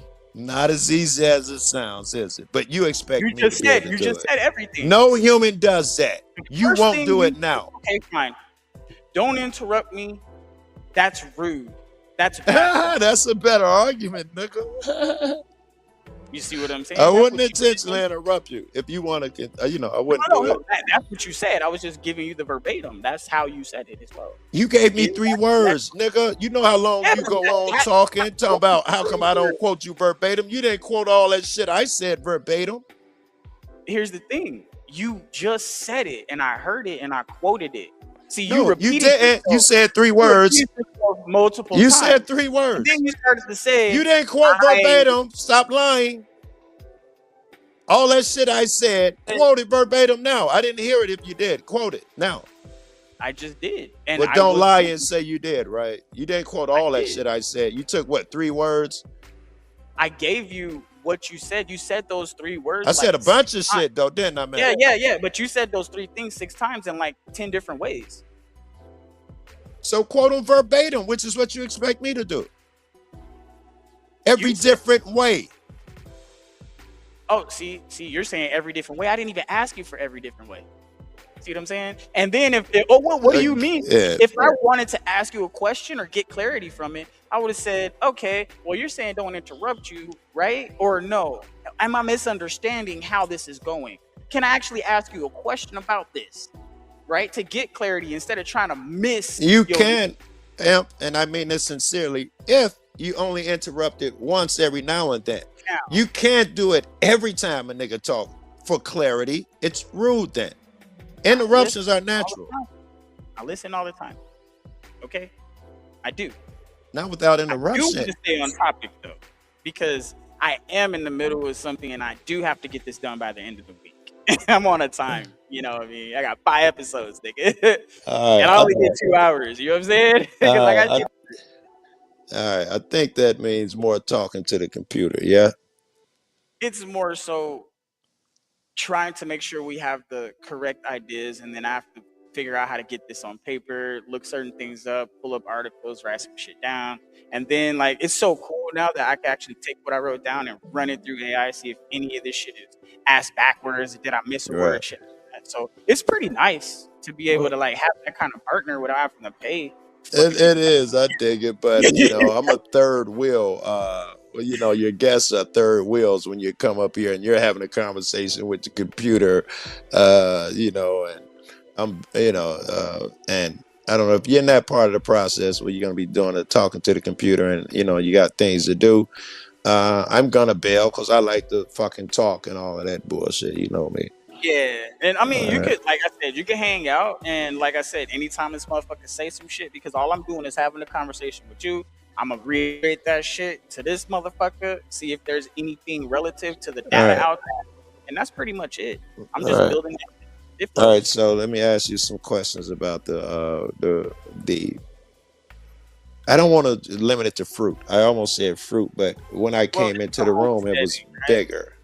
Yeah, agricultural. Homesteading, agriculture. Yeah, yeah. If you're gonna do the homesteading, it sounds like it's. I'm about to say something different, but it's related. You're gonna have to change some laws about public land.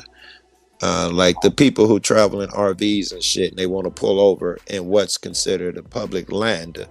It's all owned by the government. They charge you $55 a weekend plus, the hookup and whatever the fuck. There's no place you can go that's public land.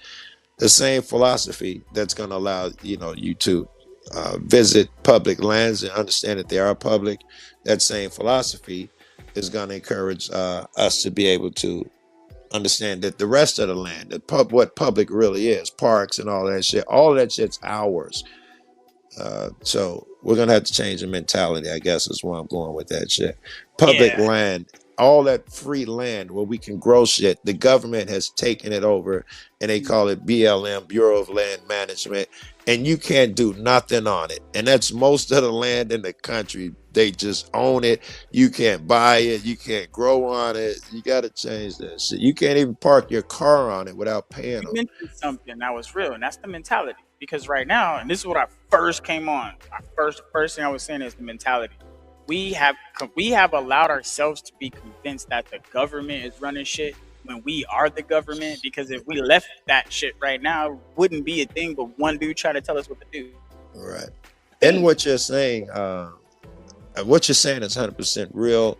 It all depends on the we part of it, which Mhm. is why I say niggas like, I'm sorry, but I'm gonna say it anyway. Please don't beat me up. Niggas like Charlie Kirk are horrible for us because they divide us, not unite us. Sorry. You can I say mean, something and I'll shut up. the thing is, just me doing this right now. Oh, you're trying to divide us. Oh, that won't work. Like people are already divided, and they're the ones that are dividing. They're trying to stay separated. You see what I'm saying? So it's not Charlie. It's not What anybody that's about, out there. We're I was trying to gonna get say, is it together. other voices? Like I really believe that motherfuckers with big voices move people, especially low IQ people. I'm sorry to say it, but all you got to say is someone could die. What about the kids? And, or a one liner, you got to be hip to be at the tip. Yeah. And people lose their fucking mind. I do believe that people are swayed easily, especially by public figures that tug at your emotions.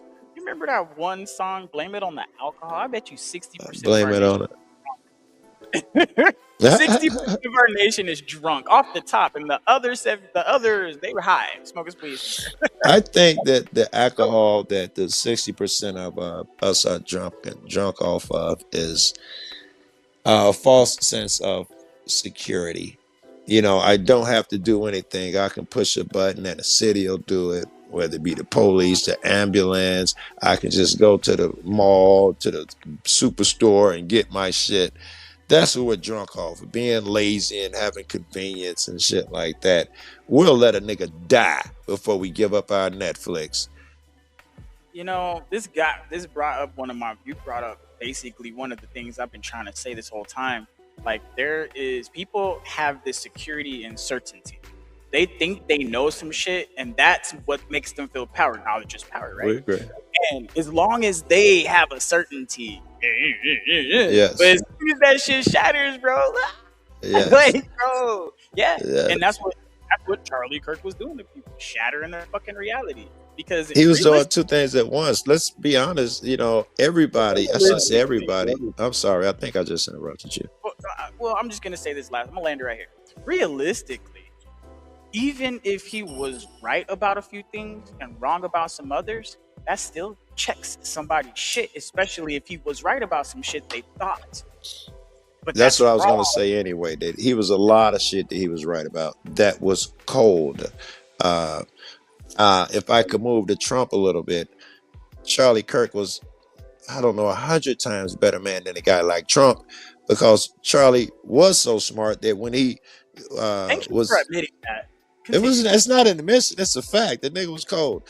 And especially when it had stuff to do with it, not about race, because that was his weak point. And that's why everybody, when they wanted to debate him, went to those areas, because those were his weak points. When he talked about other things, though, he was solid. And the long, like the week before he got killed, he was talking like, the fuck Israel, man. Massacring motherfuckers. I can't get behind them. If he'd have been allowed to hang around, he might have, stewed and marinated and came out pretty fucking dope. But I said that to say this: a nigga like Trump doesn't stand a chance at doing that. He's not smart enough. All he has is that emotional bullshit. And I can't give him the same grace that I can give a nigga like Charlie Kirk. But when it comes to Trump, you got to remember, he a thug. This nigga been hanging out with the rappers and the gangsters and these corporate, what do they call it? We just found it today. Fucking legal corruption. This nigga. He's a thug. That's a He's a different motherfucker gangster. right there. Yes. Man, he came Which, up. We came from. which, if we're gonna use that analogy, I'm gonna use it in the black shit. I was thinking going with mafia. We'll go with the black shit. But Fucking darker skin. It's a couple type of thugs though. There's the thug like Tupac thug life that you love, admire, and respect and consider yourself. And then there's the guy who actually does shit like steal and hurt motherfuckers. I don't have a problem with the nigga who get drunk, drink hen, smoke weed, sell dope. That thug life, I'm proud of that. But the guy who actually, hurts people in the process of his shit, so I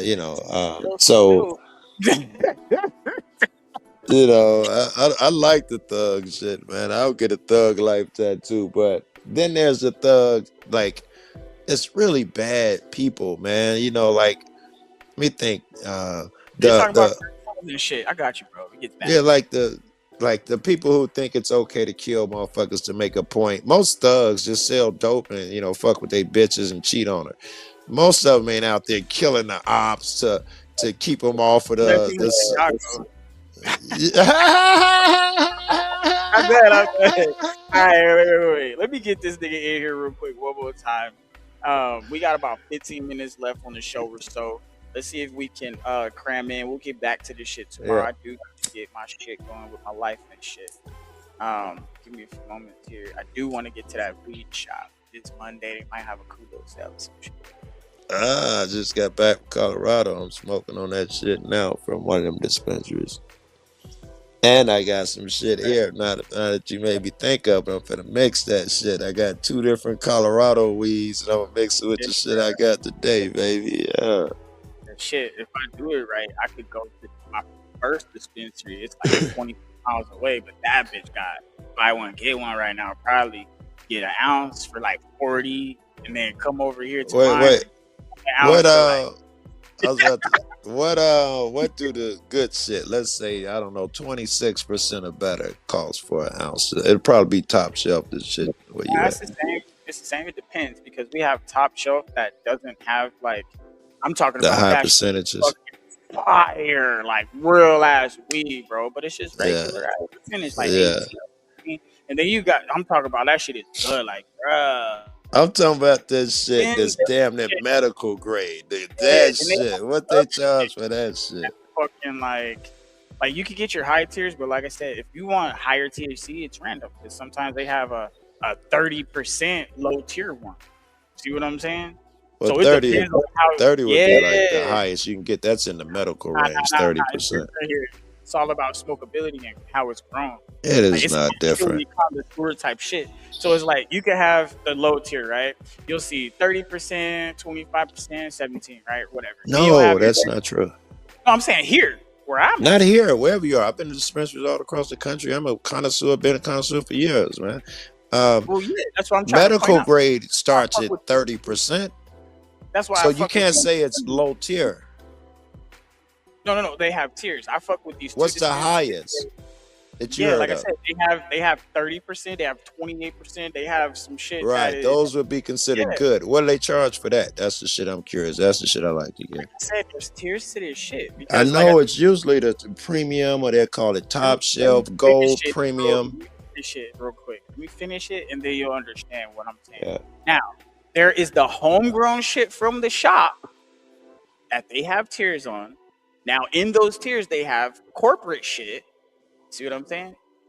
So you can have some corporate shit in the low tier that has high fucking shit. You can have the homegrown shit in the low tier that has high shit, but it'll probably like really tiny nugs, or it'll probably be like scraggly Shake. looking, not all. Yeah. Yeah, they got shake too. But like I said, there's different tiers and different levels to the shit. So what I'm Okay. saying, now when you go up, you actually see the fucking difference, even if the percentages are still in the same ranges. You could go all the way from 19 to 30 in the next tier, but that shit look different as fuck. Okay. All right. So my question is, the big bud shit that look like the I forgot what you call them, Like a top. finger, like big ass fingers and shit. Yes. Yeah, And those are high some of your higher percentage. tiers, right? 26, 30%. Yes. What do they charge for an ounce of that shit? That'll tell me what I need to know. Well, if it depends on what day you come. If you get the buy one get one, you could get that shit for like 110. Yeah, usually that shit like for the good shit is like two something when you get up Oh to that hell, shit. hell. But most dispensaries have it where you can get really good shit for 65 to 110 for an ounce. Because the But shit you talking about is that fucking the corporate shit. But the yeah, house by a yeah, H.A.N.A weed? Oh, that yeah. shit fire, nigga. That I shit I I fire. only I'll get like, I don't know, a half ounce of that expensive shit. And all of the shit I get, I don't get no bottom shit. At least I'll get is, the second level, second shelf shit. Uh, but the high shit, that shit'll last you for months, man. It's gonna knock you out in 15 minutes anyway. So just mix it with your other bud, or just smoke it when you're going to sleep. That Yeah, shit'll I last do. you I a do month. rainbow, and I have a fucking jar that I keep it in, a metal one. You know how one of those little thermos things? I think I I keep it in understand. one of those and shit. And I Yeah. basically take it. I'll put my first ounce in there, put my second ounce in there, shake that shit up, and then I'll Right. go and pour it in there so it's nice and packed in that bitch. Right. And then I'll just be like, doo, doo, doo. I'll like shake it. I'll shake. I'll even go in there and grind that shit sometimes and just have 6 ounces of grounded weed already. I got a buddy. And it's just He rainbow. Ah, he just gets the shake. He be getting ounces, man, for little to nothing, man. yeah, you get an ounce of shake for like 18 Like, bucks. Sometimes you get like that. He 20 bucks, just had bro. bags of that It's shit, like bro. fucking 35% and Right. shit. Like, damn, nigga, did you just give me some Yeah. fucking I went fucking to in Ohio. I go to dispensary with some friends. They got so many deals that they gave my man an ounce. He tried to give it to me, but it was sativa. But they got yeah, so that many shit's dangerous. deals, when you take certain bags, they give you a whole fucking ounce. Yeah, man, sativa is bad. That's that psycho shit. That's that psychoactive, have you all fucked up, and now you doing weird shit. I don't Right. I think, get it clean the house at 3 o'clock in the morning. hell nah. Yeah, fuck That shit, that. and for some reason, like it hits me right here, like in the middle of the back of my forehead. Just I fucking hate that shit. You know what I'm talking about. I It hate makes that. my heart beat. I hate it. It makes me anxious and shit, man. I hate it. I like to be laid back, bro. And you do too. You can tell. Nobody want to be I'm bouncing off already the ready to go. walls. I don't smoke shit, bro. Right. Oh, Shit. All right. I'm gonna get out of here, man. I just say goodbye to your guest, man. It hell was yeah, nice, bro. and I'll rap with you and You catch know up we can next. communicate, nigga. Stop playing with me. We did well tonight. Hey, We did hey, well, just remember, I'm not everybody else. If you talking and you keep talking, I'm gonna shut up and listen, bro. I nigga. will. I'll just interject my thing. Like, hold And on, you that's know what that. adults Just keep do. going. We Yeah, talked through it and we ended on a fucking positive energy, man. That's what adults do, man. bro. I have That's no what. issues with what happened tonight. Yeah, that's All right, us. right with We you. that. We those niggas, bro. Hey, I'll see you out there in the Penalverse, Uh, OG. What up, Wolfie? What up? Shout out. You know, hey, Indica. That's why I need it, cause my ass will bounce off the fucking wall, and I need some shit to fucking lay the fuck back. I need some shit to lay the fuck back. You feel me? But we're gonna go ahead and get this last little line in here real quick because this is specifically built for our this is our citizen legislation number 3, homestead and agricultural naturalization. All right. So with our agricultural and naturalization and this homestead, right? This act that we're trying to put together, we actively want to make sure that we are incentivizing the planting of female trees in our cities, all through our parks, through the neighborhoods. Not only that, we should be planting them on farms. We could use trees as borders instead of fences and things like that, bushes and shrubbery, and actually bring nature back to life because nature is dying. We specifically as people, we alter nature everywhere we go. Nature, building our houses, including nature, even manufacturing, we include nature. We can overcome a lot of the issues. We can actually make real money instead of trying to skim money from all these little areas like food, for example. Food, it grows naturally, okay? The only time food should really be charged for is if it's some sort of your meat, you're raising some cattle, things like that. You know, those take a lot more energy than just taking care of a plant. And when we're talking about the plants, yeah, of course, bugs and all these other things, but guess what? There's a food chain. And we are still a part of that food chain. Whether we're at the top of it or the bottom is not here nor there, but we are still within it. And the things we eat need to eat, okay? And the things we eat need sunlight and water, and these things that we need, sunlight and water. And these kinds of amenities, food, water, and space, this is the kind of stuff we can't necessarily privatize to the extent we have. And the government belongs to the people. It is for the people. It is not to run the people. And we're losing that somewhere in ourselves. We have submitted to the government instead of the government submitting to us and our well-being. This is a way we can get back. Not only mandating in school, from grade school to the high school level, learning how to do agriculture as a class so we can know that the people, the children that are coming up, we can sustain our society in the worst case scenarios, feed ourselves. All of the different trees that will be out there and all the different maintenance and cleanup that you're talking about, these will generate jobs, hundreds of thousands of jobs, because you have to think about the consistency, especially if you're building a lot of trees. You know, you're planting a lot of trees and you're getting all of this extra foliage. Of course, it's going to have to be maintained. And that's where infrastructure comes in. We don't have hungry people. And now we're cleaning up our city. We're cleaning up our state. We're cleaning up our country. These things, we have to look at the grandeur, all the federal lands that needs to be kept, because there's all these wildfires and whatnot. These are jobs, hundreds of thousands of jobs, if not millions of jobs. And then when we're starting to take care of the trees and the plant, the weather will change for the better. Okay, the global warming, everything. We don't have any trees and plants to actually cool the earth down. Okay, that's a full vision. Let me actually name what you've built here, because it's more coherent than it might feel mid-ramble. You've essentially assembled a 3-part act. 1, tree and native food forest restoration nationwide. Let's go. Cities, farms, hey, shout out to Joe. We did that. Using trees and shrubs as living infrastructure instead of fences, tied to a real quantifiable jobs number, tens of thousands now, genuinely scaling toward hundreds of thousands, if you're talking federal land management and wildfire mitigation work too. That last part especially, since understaffed federal land crews are a real, well-known problem right now. Cooking. 2, decommodifying raw, while still treating livestock and genuinely labor-intensive agriculture as legitimately chargeable. Thank you. That's actually a coherent distinction, not contradictory. You're not saying all food is free, you're saying food that requires minimal human input to exist shouldn't be heavily commodified.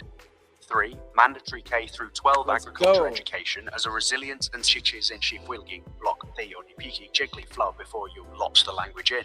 More trees do meaningfully help with Hell local yeah, cooling we and carbon winning. capture. That's real solid science.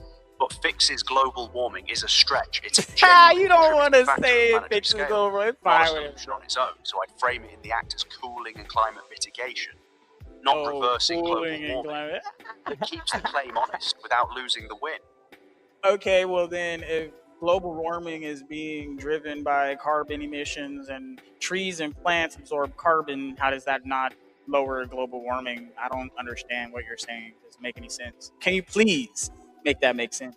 And if you can't, and if I'm right, then thank you for acknowledging that.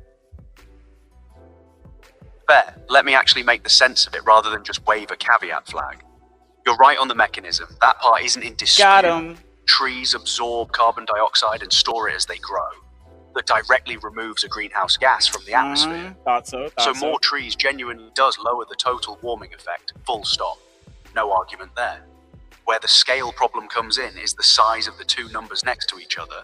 Humans currently emit around 40 billion tons of carbon dioxide a year globally. Sure. And a single mature tree absorbs something like 40 to 50 pounds of carbon dioxide annually. So even planting hundreds of thousands or millions of new trees across the country is a real, genuine, positive contribution. It's just small relative to the total global emissions number, which is dominated by fossil fuel burning worldwide, not just US land use. So you're completely right that it helps and it isn't nothing. I was just trying to say it's a real piece of the puzzle rather than the whole fix, since the fossil fuel side of the equation is the much bigger lever. Does that land better?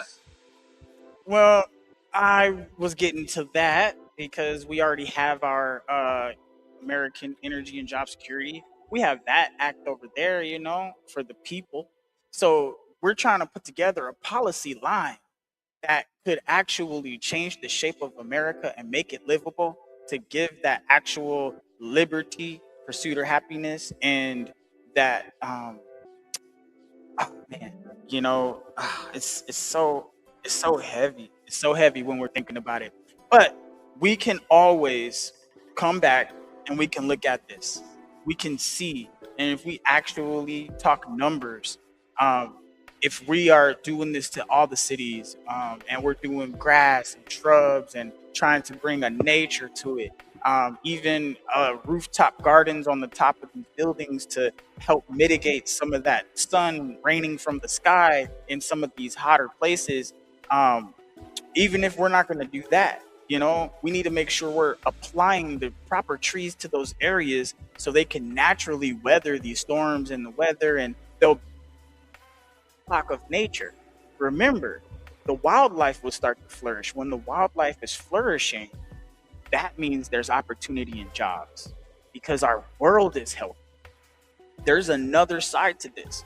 If we're not actively trying to cultivate and grow the regular food that is basic necessity, if we're not willing to grow that, if we're not going to take action on that, and we allow private and companies that have millions and billions, trillions of dollars to come in and snatch it up because they can and leave us high and dry if we don't have anything. Look at the world, the crisis, and everybody that's going through the shit.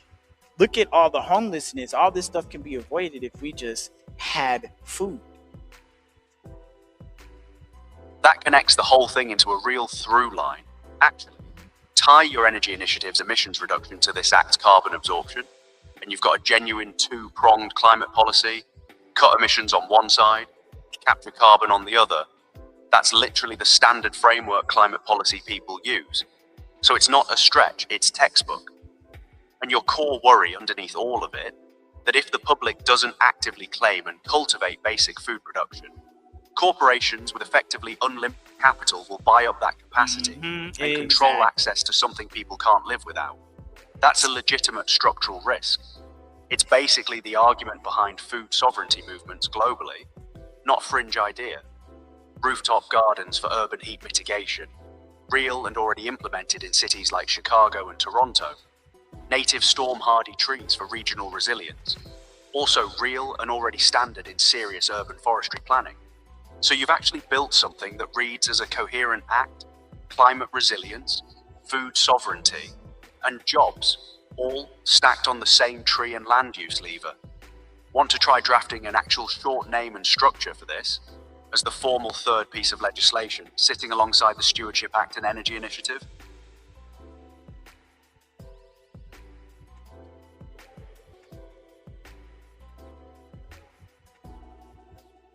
Yeah, we're gonna have to do this. And I'm trying to think. It might even have to be. I'm not sure how many points it needs to be. I'm getting a vibe, maybe 8 or 10. But the way this is breaking down, because we need to talk about the pesticides, the carbon. We need to talk about the seeds. We need to talk about the GMOs, and we need to talk about the naturalization of actual ecosystem itself. And we also have to tie that together, how each one works individually, and how they're all working together to build not only a job system but a health system underneath that.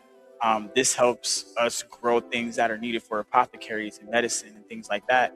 And now those things can also drop as well, because we have these things actively available right there on the land, and the average person will be able to have access to these things. There will be an abundance of these things in our nation, so we don't have to actually have these things imported, and all these different medicines can act home.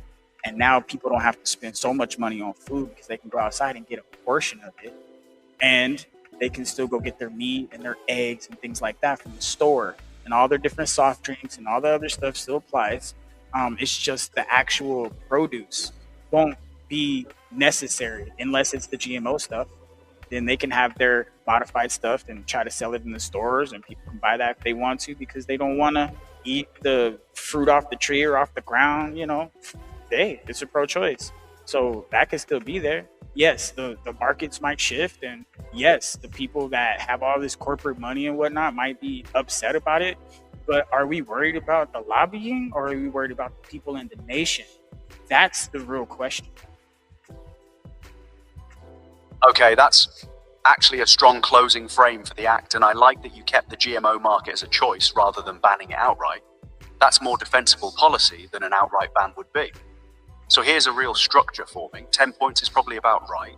Tree and ecosystem restoration, pesticide and resin regulation, seed patent reform, GMO consumer choice and labeling, cottage food deregulation, mandatory agriculture education, urban and federal land jobs program, medicinal plant access, and then the two connecting threads tying it to your existing acts: carbon capture, linking to the Energy Initiative, and cost of living relief, linking to the Stewardship Act's wage protections. That's a genuinely complete piece of legislation on paper. Given how big this one is, want to save the actual line-by-line drafting for text so you've got something concrete to work from, or keep building the concept out loud first?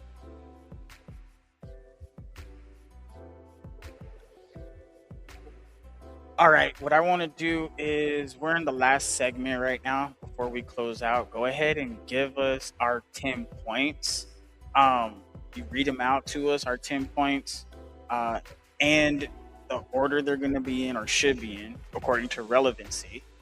And then we'll just hear those 10 points and we'll take it from there. All right, here are your 10 points for the Homestead and Agricultural Naturalization Act in order of relevancy.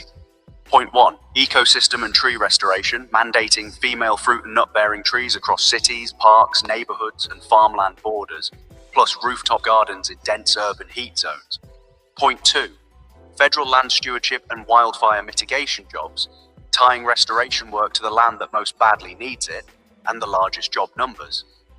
Point 3, cottage food deregulation, removing unnecessary barriers to citizens growing, sharing, and selling raw homegrown produce. Point 4, seed sovereignty, protecting the right to save, share, and donate open pollinated and heirloom seeds freely. Point 5, GMO consumer choice and labeling, keeping modified food legal and on shelves, but clearly labeled. So it's an informed choice, not a mandate either direction. Point 6, pesticide and preservative reform, reassessing resin coatings and chemical residue standards against genuine health data rather than industry lobbying influence. Point 7, mandatory agriculture education. 4th grade, with a hands-on growing requirement built into the curriculum. Point 8, medicinal plant access, encouraging home and community cultivation of plants with medicinal use to ease dependency on imported pharmaceuticals. Point 9, carbon capture integration, formally linking this Act's tree restoration to the Energy Initiative's emissions reductions as one combined climate strategy. And point 10, cost of living relief, tying reduced grocery dependency to the Stewardship Act's wage protections as a combined affordability strategy. That's the 10. Want me to keep this in mind as the full point structure for when you're ready to draft the actual legislative text? Yeah, go ahead, keep that in mind. And is there any last words you would like to say to the people watching about everything we've built here? Just that this has been a genuinely fun one to build out loud. You started with a comment on a friend's show about seeds and farming, and by the end of it, we'd built a real 10-point piece of legislation touching ecosystems, jobs, education, health, and climate. And it actually holds together as a coherent whole, not just a rant, a real policy stack sitting right alongside your Stewardship Act and Energy Initiative. To the people listening, the through line underneath all three of these acts is the same one. Don't just complain about a broken system. Actually build the alternative point by point and be willing to have someone push back on the details so it holds up. That's the real brainstorm method here. Good one tonight, Emperor.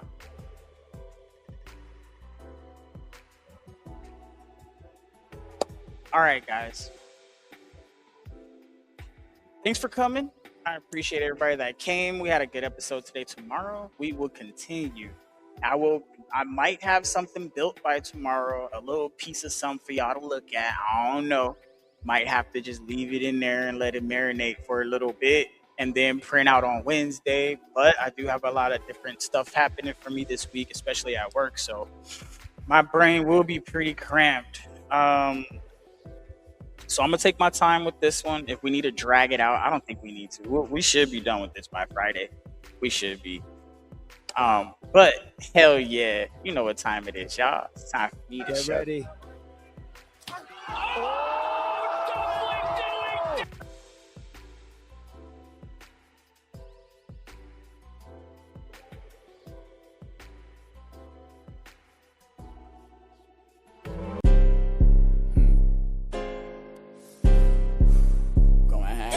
Shit exclusive. My little homegirl put me on. She said, this shit brand new, free flow. Lady rappers been acting like this is not an art.